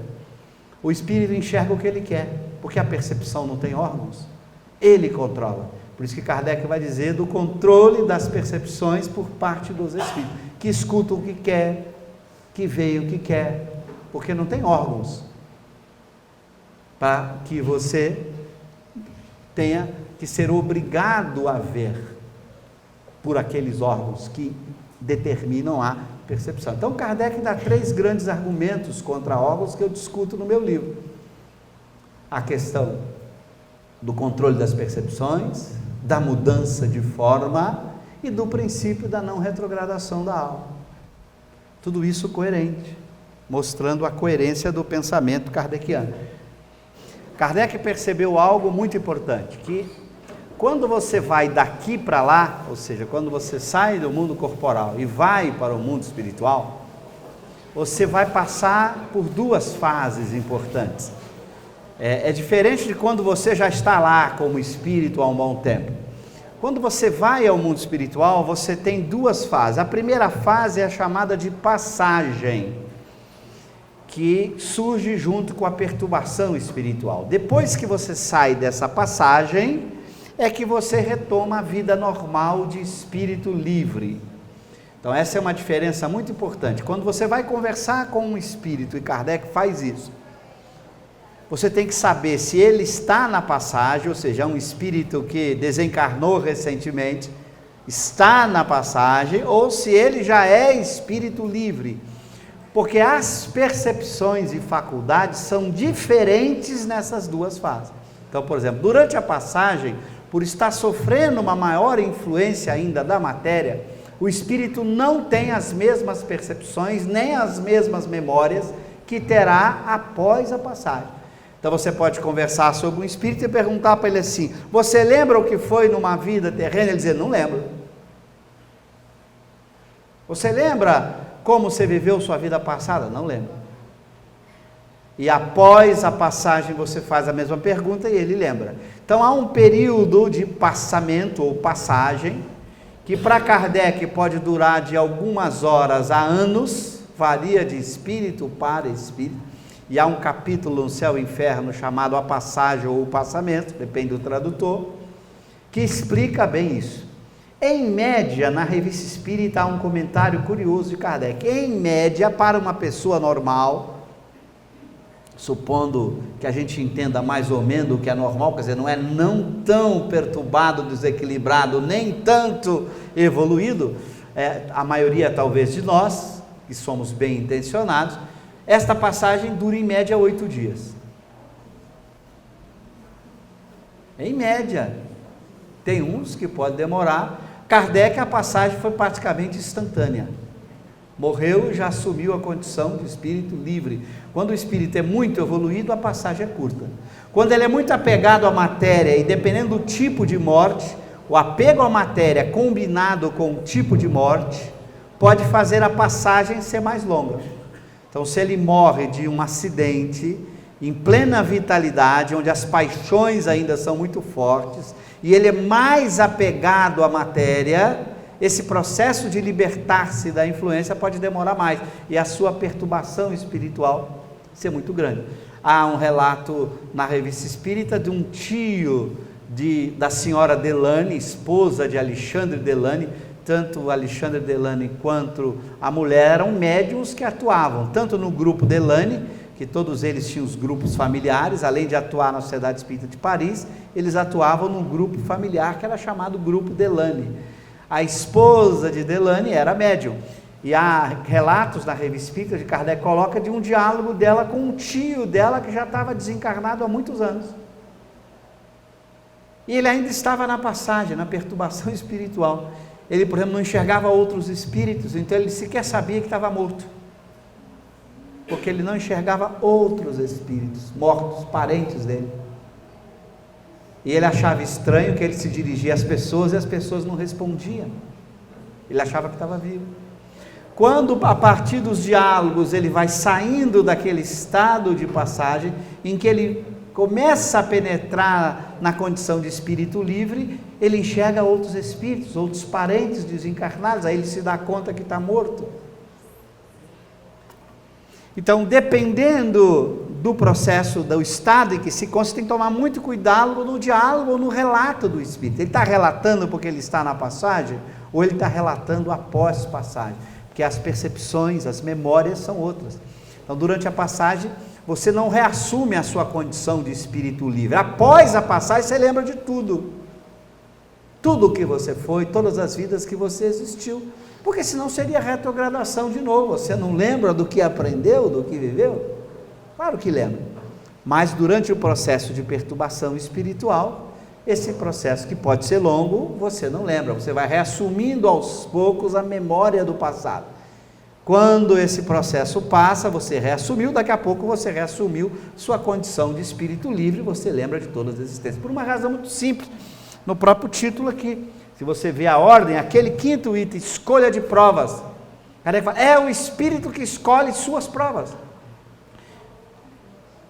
Mas como é que eu vou escolher o que eu preciso para a vida futura se eu não sei quem eu sou, não sei do meu passado, das minhas necessidades? Eu só poderia escolher livremente se eu lembrasse de quem eu sou, de tudo que eu aprendi, das minhas necessidades. Como é que eu vou escolher sem saber?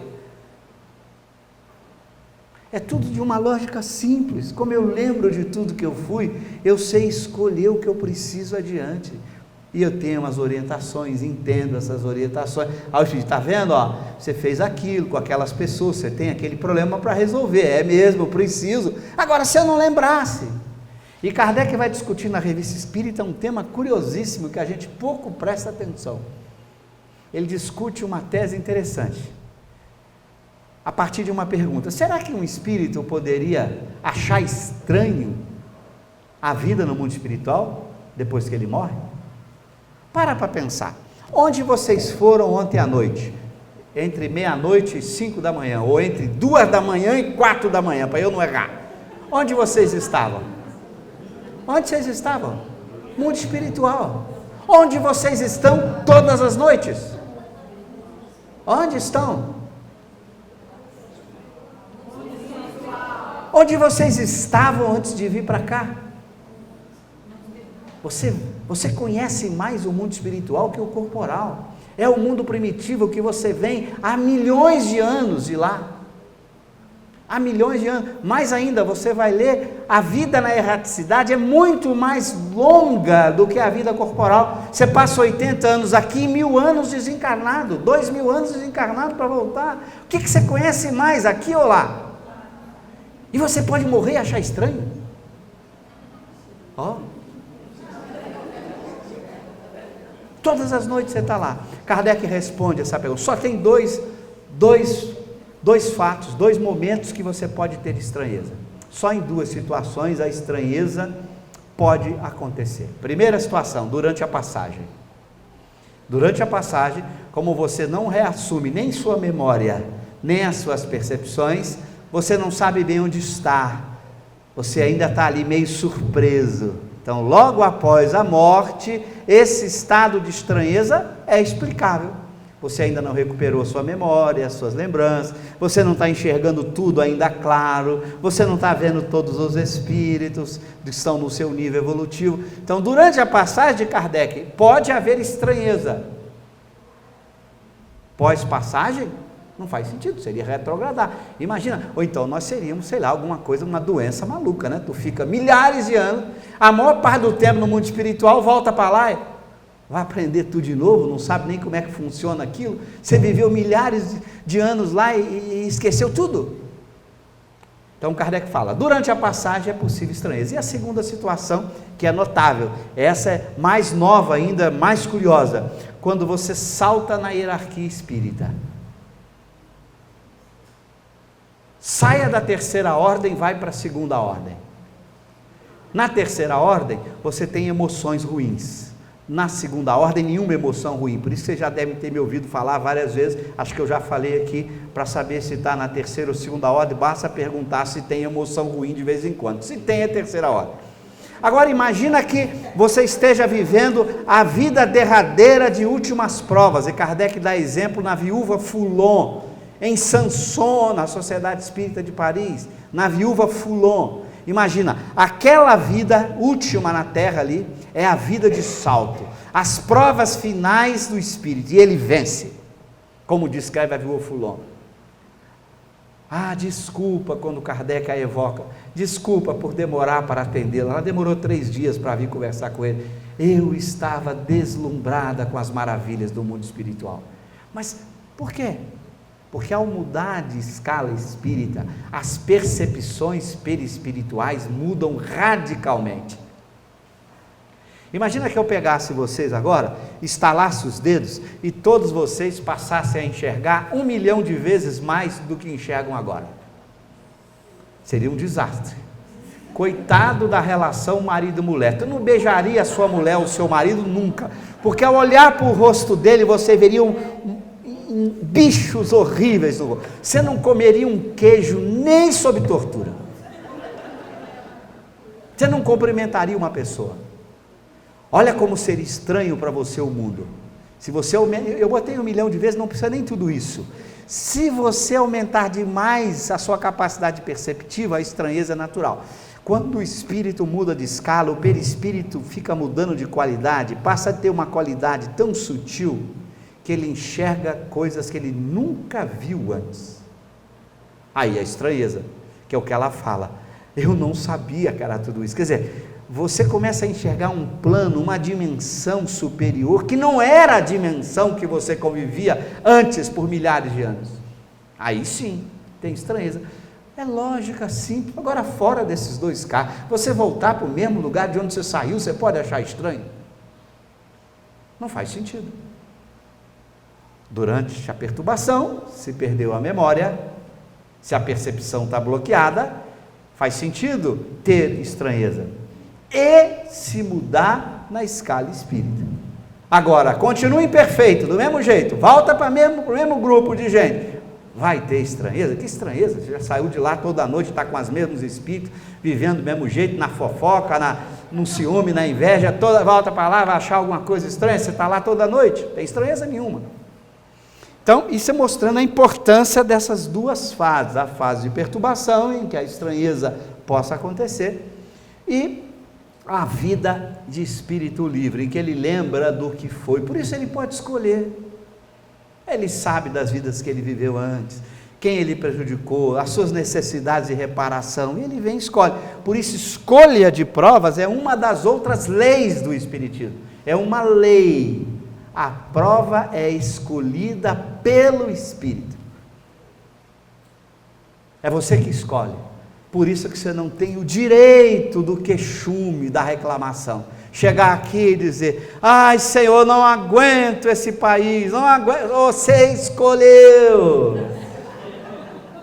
E Deus o permitiu. E cuidado, não é tudo que a gente escolhe, diz Kardec, é o gênero de prova. Por quê?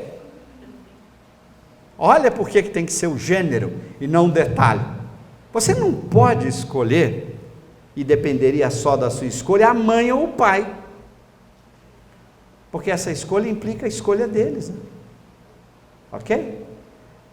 Você escolhe o gênero de provas. Dentre o gênero de provas, muitas famílias, muitos ambientes ou lugares se encaixam com aquele gênero de prova, e aí é claro, tem que haver uma combinação. Olha, não é só o seu livre-arbítrio. A gente fala assim, eu escolhi o meu marido, ele não teve livre-arbítrio não? Ué, Que diabo de coisa, o livre-arbítrio só vale para o meu lado? Eu escolho ser filho de fulano. Fulano vai ter que aceitar? Por isso Kardec é lúcido. Você não escolhe seu marido, seu filho, você escolhe o gênero de provas. E é claro, para encaixar naquele gênero de provas, muitas situações são possíveis. E vai depender da escolha desse casal. Por isso é que a gente escolhe. E no mundo espiritual nos encontramos todas as noites. Aí você vai, olha, esses pais são possíveis, porque estão na minha rota, na minha necessidade. Aí vamos conversar lá, gente, será que a gente pode? Eu posso ser filho de vocês? Vai ter que acertar isso, porque é a escolha de mim e da sua parte. Respeita o livre-arbítrio.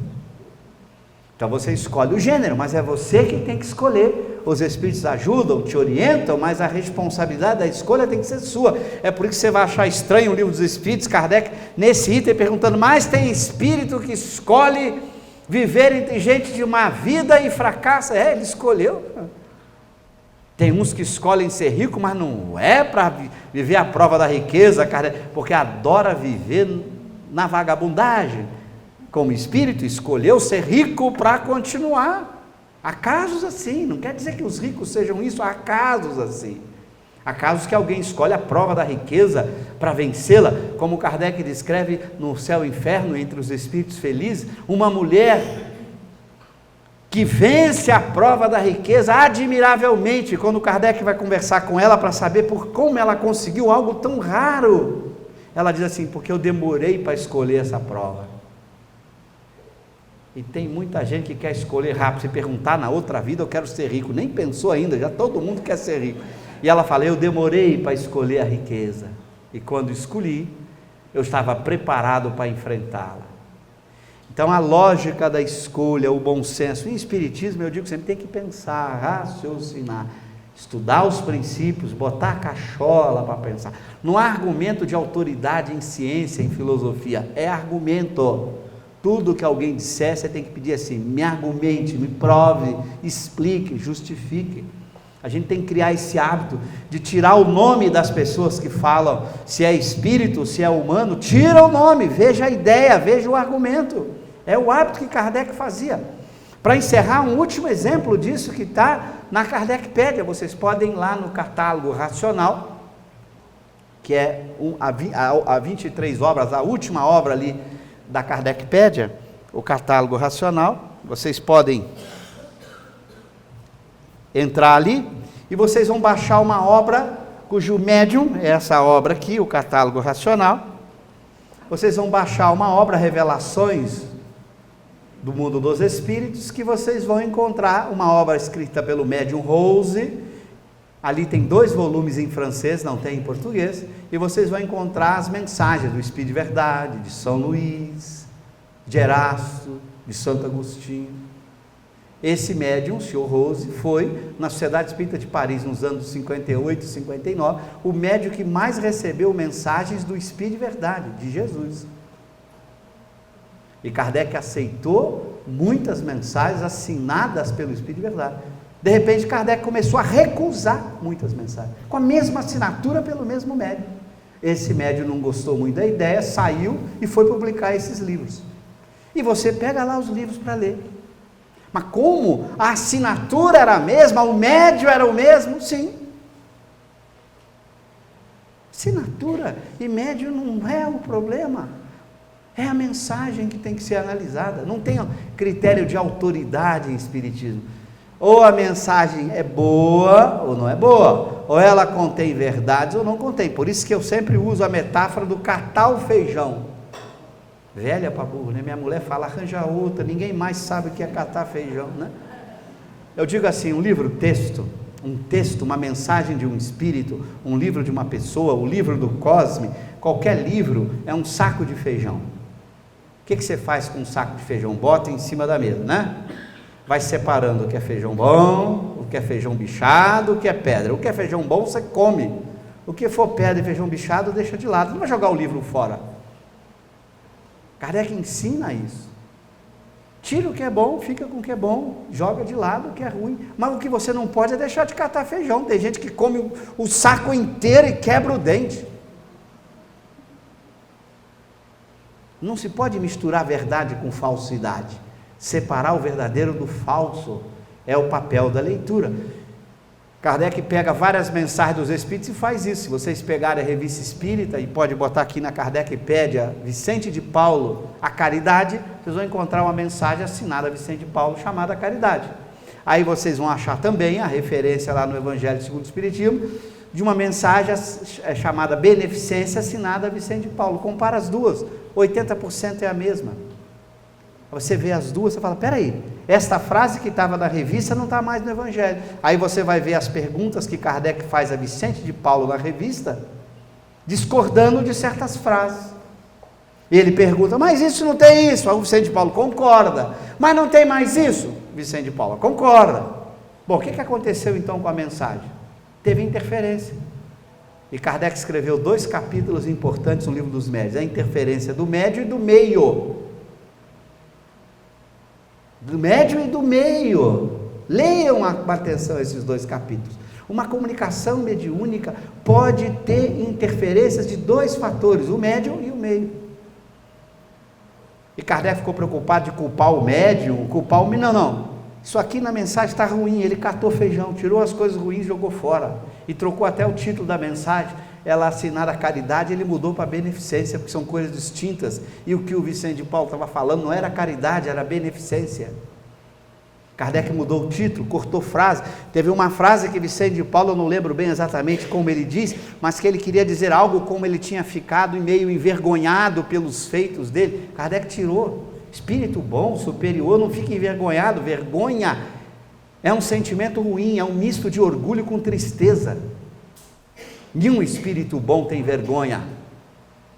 Então, quando a gente tem vergonha, a gente já é uma marca de espírito imperfeito. Então, ele cortou a frase. Vicente de Paulo, ele sabe, ele constata, ele sabe que era um espírito da segunda ordem. Então, aquela frase ele jogou fora. Ele não ficou assim, será que foi o médium que não entendeu bem na hora de... Será que foi o meio? Pouco importa. Era uma pedra. Ele deixou ela de lado. Mas jogou a mensagem fora? Não, a mensagem tem muitas coisas lindas, ele ficou com as coisas lindas, que ele transcreve por Evangelho. Ele faz isso para quê? Para a gente aprender a catar feijão.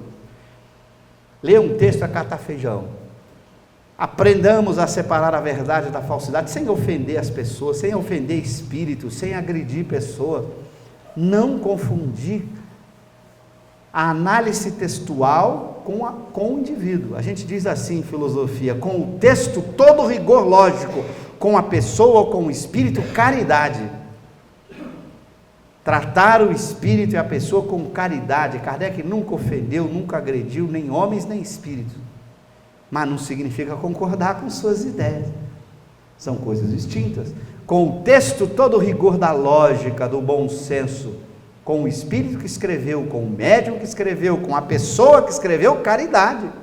Esse é o nosso dever, ser caridoso com a pessoa, sem ofendê-la, sem magoá-la, sem agredi-la, mas também não aceitando porque foi a pessoa que escreveu. A gente não pode ter essa ingenuidade, não, está errado aqui, pronto. Sem agressão. Foi o que eu tive que fazer agora, quem me acompanhou pelo YouTube, quando um filósofo resolve falar de Kardec, do Espiritismo, sem conhecer, e eu resolvi responder. Procurei fazê-lo como Kardec me ensinou a fazer, discutindo ideias, respeitando a pessoa, sem agredi-la, sem ofendê-la. É assim que a gente tem que fazer, discute-se ideias, porque nosso projeto, nossa intenção é a verdade, é buscar a verdade. Quem busca a verdade não agride, não ofende, não fere, mas também não é ingênuo. Qual é a verdade? Lembrando que só um espírito puro tem a verdade absoluta, né? Todos os outros podem cometer equívocos, enganos. Então a mensagem veio, não é de um espírito puro. Aliás, poucas vezes um espírito puro deu mensagens. Aliás, que a gente saiba historicamente, somente durante o período da elaboração do Espiritismo, em que o Espírito de Verdade ditou mensagens na Sociedade Espírita de Paris. É o único espírito puro que encarnou na Terra. Então são raras. Mesmo assim, você pega a mensagem do Espírito de Verdade em que Kardec altera, corrige. Mas como que é a autoridade? A mesma que todo mundo tem, da lógica, do bom senso, E Kardec tinha essa autoridade. Ele não ficou assim, será que foi o médium que deformou o pensamento do espírito? Será que foi o meio? Não, está um probleminha no pensamento, ele corrigia, depois ele submetia, ficou melhor assim, os espíritos, agora está melhor, pronto. A preocupação era a verdade, não era agressão, violência, ofensa pessoal, briga. A gente não precisa brigar, a gente não precisa criar esse clima de faltar com a caridade. Kardec tem uma frase na Revista Espírita, tem duas frases que tocam muito de perto. Ele diz assim: os erros do espírito pesam menos na balança de Deus que os erros do coração. O que significa erro do espírito? Simples. Você diz assim, 2 mais 2 é igual a 5, isso é um erro do espírito, 2 mais 2 é igual a 4. Agora, se o professor, ao aluno dizer 2 mais 2 é igual a 5, o professor parte para a ofensa, para a agressão, seu burro, seu idiota, ele cometeu o erro do coração, ele faltou com a caridade. O erro do coração pesa mais na balança de Deus que o erro do espírito. Se você faltar com a caridade, você está errando mais do que o erro do espírito, que foi um erro do pensamento. Ele cometeu um erro científico, filosófico, você cometeu um erro moral, você foi pior que ele. Então, os erros do espírito pesam menos na balança de Deus que os erros do coração. E Kardec tem outra frase que a gente vê a grandiosidade, ele diz assim: se houver divergências entre grupos, se houver discussões e divergências, ficarei com o grupo que mais caridade demonstrar.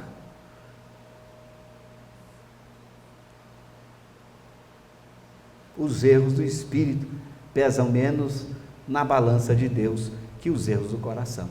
Então, querer a verdade, buscar a verdade faz parte do processo educativo, mas o próprio Espírito de verdade, naquele advento, amai-vos, este é o primeiro ensinamento, instruí-vos, este é o segundo.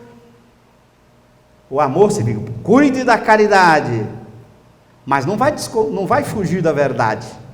Não é cuidar da caridade de forma piegas, aceitar tudo, não é isso que ele está dizendo. Está dizendo, respeite, ame, mas busque a instrução é a busca da verdade. Ele não está convidando você para aceitar tudo aquilo que se coloca, todos os textos, todas as informações dos Espíritos, não é isso. Você está atrás da verdade, mas ao buscar a verdade, não ofenda, não agrida a pessoa, não ataque a pessoa, discuta a ideia. E para encerrar e passar para as perguntas, aquela frase admirável dele no prefácio da Revista Espírita, quando ele diz assim: discutiremos, mas não disputaremos. Discutir é ficar no plano da ideia, disputar é no plano da vaidade, do ego, da agressão, da falta de caridade. Não é isso que a gente tem que fazer. Então, quando a gente está buscando a verdade, a gente se concentra no texto, mas sem ofender, sem agredir ninguém, quer seja essa pessoa um espírito que deu a mensagem, ou quer seja uma pessoa encarnada, pouco importa. Discutir ideias, respeitando e amando as pessoas, porque a caridade é ainda a lei maior que vai garantir a nossa ascensão para a segunda ordem. Eu posso saber tudo de física e de filosofia, eu posso não cometer nenhum erro do espírito, posso ser o homem mais sábio do planeta, se eu não tiver a caridade, serei da terceira ordem.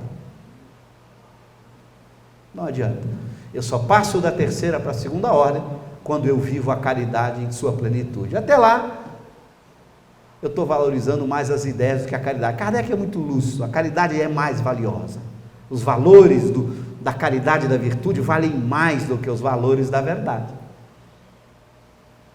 Então você cuida da caridade e vá buscar a verdade, sem violência, sem agressão, sem briga, num clima de quem está buscando a verdade respeitosamente, amando a pessoa. Discordar, mas com amor. Discutir, mas não disputar. Ou como dizem alguns filósofos materialistas, combater, mas sem ódio. Fazer o bom combate, como dizem vários filósofos. Ok? Então eu abro para perguntas.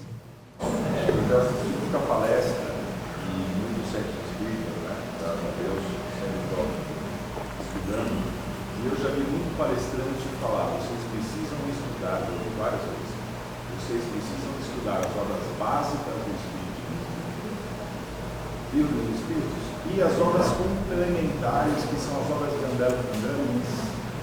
Eu lhe pergunto, essas obras são complementares ao livro do Espírito? Depende do que você chama de complementar. Por exemplo, se você usar o sentido de complementar dado por Kardec, sim, Vamos olhar aqui qual foi o sentido que ele deu para a palavra complementar? Obras diversas sobre o Espiritismo ou complementares. Se você pegar a relação, nessas obras estão aquelas obras do Rose que eu falei, que Kardec faz críticas, que ela tem coisas boas e coisas ruins. Se você usar a palavra complementar no sentido que Kardec usa, qual é? Os livros que tratam do assunto, contra ou a favor. Aqui na lista tem obras contrárias ao pensamento espírita.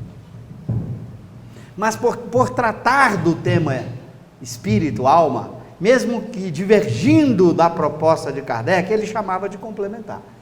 O que eu quero dizer com isso? As obras complementares são aquelas obras que tratam do tema espírita. Cabe a você saber o que é contra, o que é a favor, aquilo que já está consolidado. Então, qualquer autor que você for ler, que trata do tema espírita, seria chamado de complementar. Mas cate feijão com todos eles.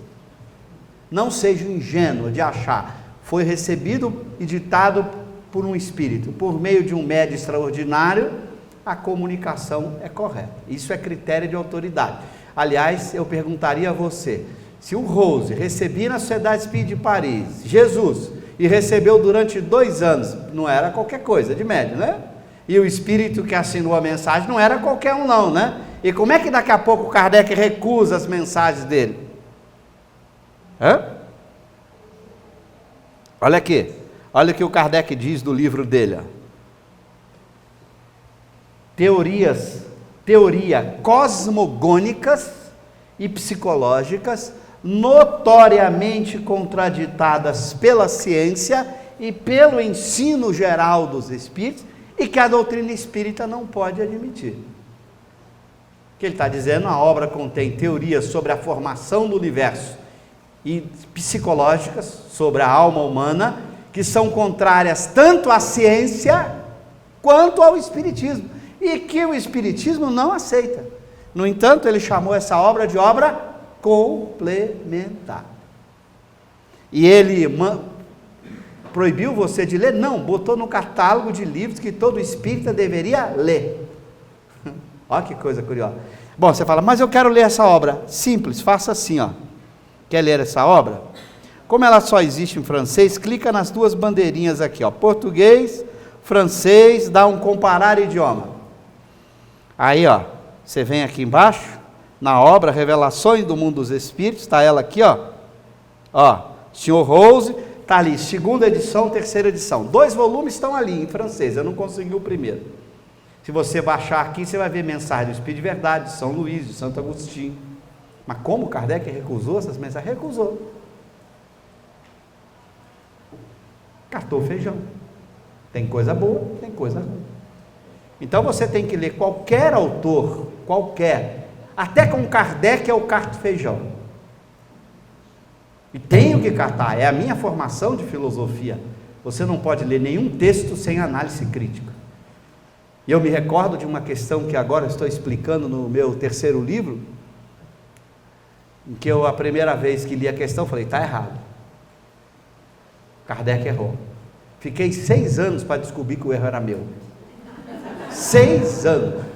Deixando a questão de lado, dizendo, tem um erro filosófico nessa questão. Tem um erro de lógica nessa questão. Demorei 6 anos para ver que tinha um erro de lógica na minha cabeça. E também tinha um probleminha de tradução que eu não estava vendo. Então, e olha, eu olhava o francês e comparava e não via o probleminha, que era um problema de uma vírgula por um ponto e vírgula que eu não via o ponto e vírgula, eu estava tão viciado em ler a vírgula, que eu olhava o francês, estava tudo certinho, a diferença era o ponto e vírgula que eu não enxergava. Demorei 6 anos para chegar na questão, e gastei agora 20 e poucas páginas do livro para explicar essa pergunta. E eu já digo para vocês qual é o número, para alguém chegar em casa e tentar quebrar a cabeça para explicá-la. A pergunta 228 de O Livro dos Espíritos. Então, eu carto feijão até com Kardec. Só que nesses meus 40 anos cartando feijão em Kardec, só tenho achado feijões bons. Não achei nenhum bichado, nem uma pedra. Pode ser problema de cegueira minha, não consegui ver feijão bichado nem pedra. Mas continuo catando feijão. Temos que fazer isso com qualquer autor, porque o nosso propósito com o texto é a busca da verdade. Não é porque o autor assinou. Kardec nos ensina isso, é um ensinamento dele. Se eu não fizer isso, eu não estou cumprindo o que ele ensinou. Que coisa maravilhosa. Eu estou lendo o cara, estudando ele. Ele recomenda isso. Se eu não praticar o que eu estou recomendando, acho que eu não li ele, né? Porque eu não estou seguindo o que ele ensinou. Ele diz isso. Todas as mensagens têm que ser passadas pelo crivo da razão o tempo todo. E aquela frase admirável de Erasto, que está no livro dos Médios, né, que vocês conhecem: é preferível recusar 10 verdades, aceitar uma única falsidade. Então você tem que fazer isso, com qualquer autor, seja qual médio ou autor encarnado, porque tem pessoas, a literatura espírita tem milhares de autores, encarnados e desencarnados, com todos, você tem que catar feijão. E você vai descobrir que todo mundo tem coisas boas e coisas ruins. Todo mundo tem coisas boas, coma as coisas boas. Todos os textos têm coisas boas, come as coisas boas, mas não seja ingênuo. Pode ter pedra, pode ter feijão bichado. Então fique de olho para não engolir uma pedra. Preste atenção, leia, raciocine, pense. E para catar feijão você tem que saber a diferença entre o feijão podre, uma pedra e um feijão bichado. Como é que você sabe a diferença entre o feijão podre, um feijão bom e uma pedra? Só tem um jeito: estudando a obra de Kardec. É a obra de Kardec que te dá o referencial para você comparar. Compare com a obra de Kardec, pense, compare com a ciência. O que a ciência consolidou? Como ele diz, compare com a filosofia. Ele vai propor o chamado controle universal. Tem muita gente que acha que controle universal é ficar ouvindo um montão de espíritos diferentes. Esse é um item do controle universal secundário. Quando você vai ler o que é o controle, Kardec bota o primeiro item do controle: é submeter a lógica à razão, comparar com o conhecimento já consolidado. Depois que você aplica o critério 1, suponha, um espírito ou uma pessoa escreveu uma proposta sobre os espíritos, em geral uma proposta, aí você compara essa proposta com a lógica, com a razão, com o conhecimento já consolidado, passou no primeiro crivo, opa, pode ser verdade. E Kardec vai dizer, quando é uma verdade nova, que não entra em contradição com o que já está estabelecido, não entra em contradição com a lógica, com aquilo que a ciência consolidada já apresentou, se é uma verdade nova sobre o mundo dos espíritos, sobre os espíritos, outros espíritos a revelarão. Porque como eu não tenho acesso ao mundo dos espíritos, eu posso apenas usar a lógica, a coerência com o já estabelecido. Se for uma verdade que respeita essa lógica, essa coerência, uma proposta que respeita essa lógica, essa coerência com o que já dado, outros espíritos também vão trazê-la. Por isso é importante observar espíritos diferentes, por médiuns diferentes, que não se conheciam, trazer também essa informação, porque ela é nova. E ela não contraria a lógica, ela não contraria a ciência estabelecida, ela não contraria o que já está consolidado no espiritismo. Aí você tem que aguardar a segunda opinião, quem sabe, vamos esperar para ver se mais um espírito apresenta. Como ele vai fazer com a doutrina do progressão da alma animal para a alma humana? Quando começou a discussão, você vai encontrar isso na revista e depois na Gênese, haviam duas propostas, de que a alma animal era uma coisa, a alma humana outra, não havia um elo entre as duas, uma ligação possível, e Kardec foi aguardando o tempo, as duas eram coerentes com os princípios espíritas, não havia contradição, na medida em que vários espíritos superiores foram se manifestando, e a segunda proposta de que o espírito humano é uma evolução do princípio inteligente do animal, foi ganhando força, e ganhando coerência e consistência. Por isso que na Gênese Kardec defende essa tese. No Livro dos Espíritos ele deixa em aberto. 10 anos depois, a tese se consolida. Então, se a verdade é nova, não é contraditória, não entra em choque, pode apostar, os espíritos vão voltar à temática para que outros espíritos apresentem outros argumentos, porque quando essa verdade nova sobre os espíritos, que a função deles é trazer verdades novas sobre os espíritos, não sobre os homens, não sobre o mundo material, então vai de alguma maneira surgir novamente, por outros caminhos. Mas se já não satisfez o primeiro critério da lógica, da razão, da coerência, da consistência, com aquilo já estabelecido, já joga de fora, já bota de lado, já é feijão podre, já é feijão bichado, não precisa ouvir outros espíritos a respeito. Já contrariou a lógica, já contrariou o bom senso, já contrariou o que está estabelecido, já deixa de lado. Agora, não contrariou, é novo, pode ser verdade. Espere, porque novas comunicações vão surgir dos espíritos, porque quando diz Kardec, eles querem que uma verdade nova surja, eles a provocam em vários lugares, por médios diferentes que não se conhecem. Então, você não pode abandonar esse trabalho de estudo, de esforço. Claro, isso é difícil, dá trabalho, dá, mas como é que a gente quer aprender sem esforço, sem trabalho, né? A gente adora ter tudo mastigado. Não, é o esforço, é o trabalho de estudar, de ler, de comparar. Ok? Próxima. Então, o processo que acabam respondendo, eu acho, quando a gente fala de André Luiz, Emmanuel, Dona de Ângeles, então é só catar feijão. Todos os autores, sem exceção, todos, inclusive Kardec, todos os espíritos, todos os autores, cate feijão sempre. E o que for feijão bom, coma. O que for feijão bichado e podre, deixa de lado. Mas não deixe de ler. Não, aliás, para que Kardec bota o catálogo racional? Não há em Espiritismo index. É lendo e comparando autores que você aprende a separar o feijão bom do feijão bichado da pedra. Se você olhar esse catálogo racional, é um exemplo incrível como Kardec nunca defendeu a tese de proibido, de index. Está aqui, ó. Se você olhar a quantidade de obras que tem aqui, ó, você vai falar, meu Deus, olha como Kardec, muitas aqui têm teses contrárias. Muitas obras que ele recomenda. E ele chama de complementares, ok? A única coisa que é importante é que para você catar feijão, você tem que dominar a ciência, ok? Se eu te dou um livro de mecânica clássica, um artigo de mecânica clássica para você ler, digo assim, ó, pega esse artigo de mecânica clássica, leia. Se você não estudou mecânica clássica, tu não vai conseguir catar feijão. Você não vai saber o que é feijão bom, bichado ou podre. Então, por isso eu digo sempre nas casas espíritas, estudar a obra de Kardec é essencial, porque é ela que vai te dar os parâmetros para você catar feijão. Se você não estuda a obra fundamental que criou a própria doutrina, que essa obra foi criada, a palavra Espiritismo, diz ele, foi criada para designar a doutrina que estão naquelas obras. Aliás, vale a pena tu olhar o catálogo, o que Kardec chama as obras dele? Vamos olhar aqui? Qual é o nome que ele deu para as obras dele? Obras fundamentais da doutrina espírita. E ele diz, essas são os fundamentos, a base, a partir do qual você analisa as outras. E eu digo assim, às vezes na casa espírita, se você tem 1h30 por semana com um grupo de estudos, 1h30 por semana com um grupo de estudo, na casa espírita, nessa 1h30, dá para estudar mais do que Kardec? São 22 livros, 1h30 por semana, quanto tempo tu vai gastar para estudar Kardec?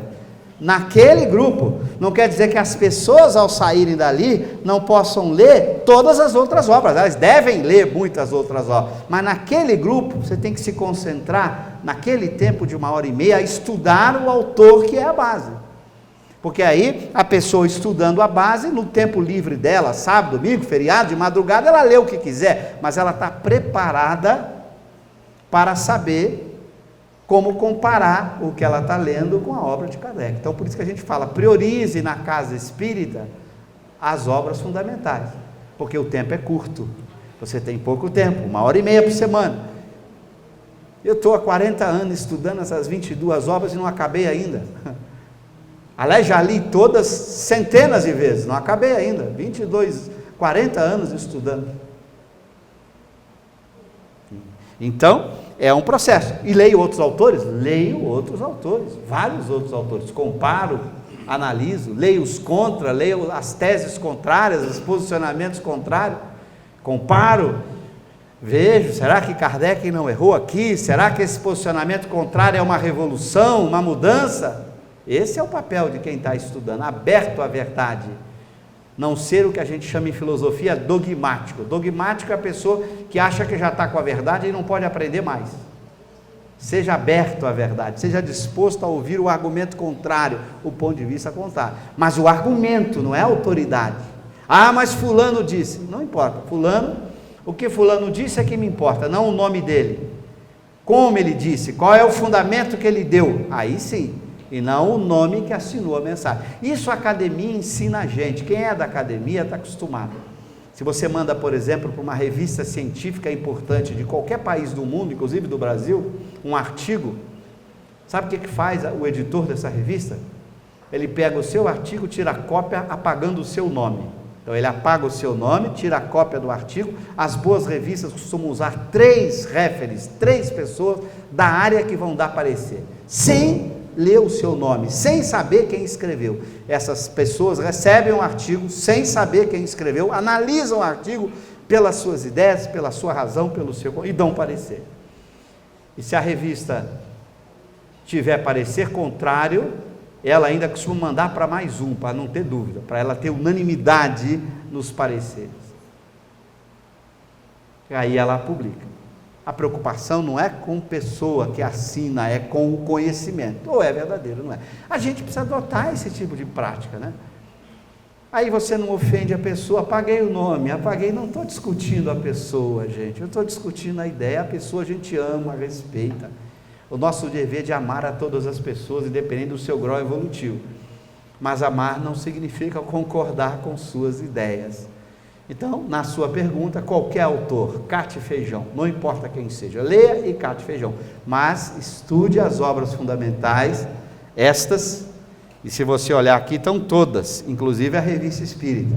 Aqui estão as 22 obras de Kardec como obras fundamentais do Espiritismo. É o nome que ele mesmo deu.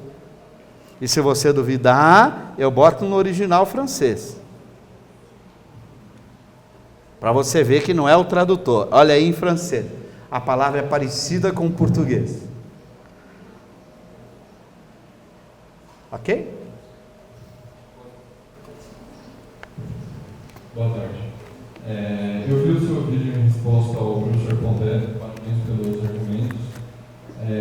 A gente vê que no vídeo dele ele comete erros básicos sobre a obra de Kardec. E a gente nota que o Espiritismo e a obra de Kardec continuam sendo, dentro e fora do Espiritismo, um grande desconhecido.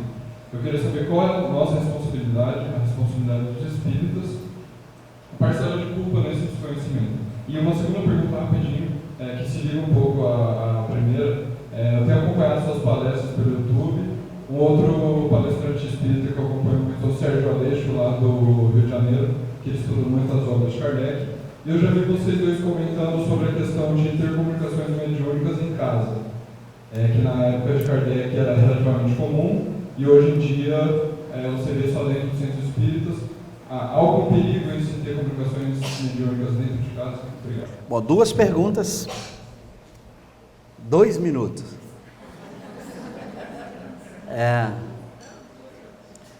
Acho que ninguém é responsável pelo fato de não estudarmos Kardec, a não ser a própria pessoa que não estuda.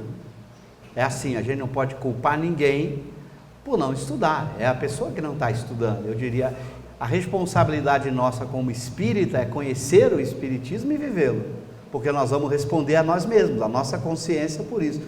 Quem vai nos julgar é a nossa consciência. Então, quem ama o Espiritismo deve estudá-lo e vivê-lo, e botá-lo em prática. Então, eu acho que ninguém tem culpa disso, não vamos buscar culpados. Isso é fato que ocorre no mundo inteiro com muitas doutrinas científico-filosóficas. Nós tivemos nos últimos anos um decréscimo muito grande na leitura de livros científico-filosóficos no mundo inteiro. Se você vê as taxas de leitura no mundo, caíram assustadoramente. Se você tirar romances, autoajuda, o número de leituras de textos de ciência, de filosofia, caíram. As pessoas estão estudando cada vez menos. Houve um emburrecimento generalizado, por vários fatores culturais, muitas distrações, as pessoas se distraem demais, acham que não tem tempo para nada. Se você bota um vídeo de 15 minutos, ninguém quer assistir, todo mundo quer assistir de 2. Se você escreve um texto de 2 páginas, já ficou grande demais, todo mundo quer ler meio parágrafo. Então houve um processo geral, não só com a obra espírita, mas com textos em geral. A população está lendo menos, está estudando menos. Quem perde é a própria pessoa. Mas eu não preciso seguir o que os outros seguem, cada um responde para si mesmo. Por isso que a lei de justiça é a cada um segundo as suas obras.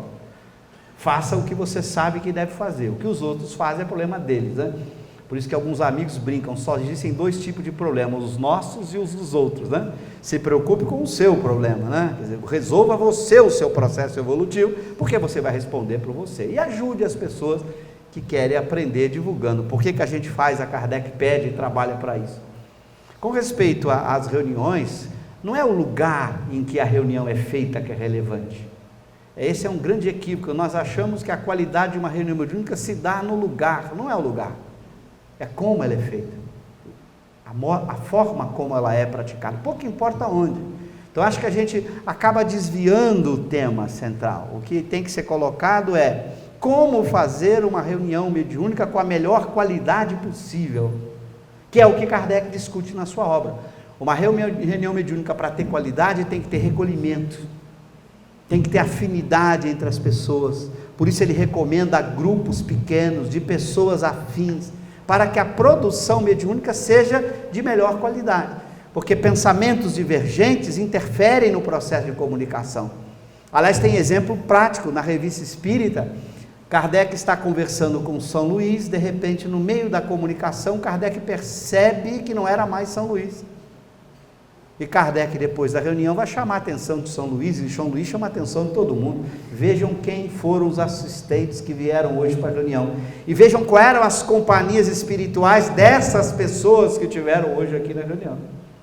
Então não é o local, o locus que é relevante, é como se faz a reunião. Então é preciso saber fazer a reunião, conhecer como se produz uma reunião mediúnica com qualidade. O grupo de pessoas tem que ser amiga, afins, tem que ser pessoas que realmente têm a mesma intenção, o mesmo propósito de aprender, pessoas que procuram se amar e se respeitar. Quanto mais coeso é o grupo, maior a produtividade da reunião. Ela ocorra onde tiver que ocorrer, em casa, fora de casa, no centro, em qualquer lugar. Não é o lugar que é relevante, o relevante é a forma de fazê-la, saber como fazer uma reunião de qualidade. Para isso tem que estudar os livros dos médiuns, né? Para você fazer uma boa experiência de física, de química, você tem que conhecer bem a teoria, não, você não faz. Mesma coisa, mergulhe no livro dos médiuns, mergulhe na obra de Kardec. Por exemplo, Kardec propõe uma forma de fazer reunião que pouca gente está fazendo, mesmo na casa espírita. Eu percorro o mundo inteiro, vejo, as pessoas fazem reunião mediúnica, muitas delas em casa espírita, não seguindo uma recomendação básica de Kardec. Por exemplo, toda reunião é comandada pelo anjo guardião dos médiuns. Kardec nunca conversava com os espíritos sem ouvir os anjos guardiães. Aí eu pergunto se vocês fazem reunião mediúnica aqui e começam a reunião mediúnica evocando os anjos guardiães para participarem e para darem suas opiniões. Então, não é o local, é a forma como Kardec propõe é a mais eficiente, porque o anjo guardião é um espírito da segunda ordem, extremamente elevado, que facilmente se comunica com o médium, porque ele acompanha o médium há muito tempo, ou de outras existências. Então é o espírito que melhor com ele se comunica. E Kardec nunca vai fazer uma evocação, por exemplo, de um espírito, sem ouvir o anjo guardião. Podemos evocar tal espírito? Pergunta Kardec. Por qual médium? Então, não é o local, é como fazer, aprender a fazer a reunião mediúnica. E Kardec ensina isso com detalhes em duas obras, o Livro dos Médiuns e na Revista Espírita. No Livro dos Médiuns tem a teoria de como fazer, na Revista Espírita tem a prática de como fazer. Ele vai narrando as reuniões, como ele fazia, e você vai ler que o que ele está narrando, como ele fazia, é a representação da teoria que ele deu no Livro dos Médiuns. Então ele dá a teoria, e ao invés de ficar dando prática como receita, ele dá a prática fazendo. E tem várias vezes que ele diz na revista: veja, nunca começo a reunião sem ouvir os anjos guardiães. E eu pergunto, vocês estão acostumados a ir para a reunião mediúnica, ouvir os anjos guardiães? Então é o como fazer que é mais importante, aprender a fazer para produzir uma reunião mediúnica de qualidade. Pouco importa o local, São as pessoas, os pensamentos, os sentimentos, a forma de fazer que faz a diferença na qualidade da reunião. Ok? Passei 5 minutos. Acabou. Gente, eu só tenho para agradecer a vocês essa paciência aí, né? Vocês estão fazendo um exercício para virar espírito bom, coisa boa, né? Porque ficar aí ouvindo alguém falar não é fácil, não. É mais fácil ficar do lado de cá. Então, muito obrigado a vocês, vocês estão de parabéns. Que Deus abençoe, que vocês continuem estudando esse tal de Kardec. É que eu digo sempre, a gente tem que estudar Kardec, para entender Kardec, para viver Kardec. E viver Kardec é viver Jesus. Muito obrigado, que Deus nos abençoe.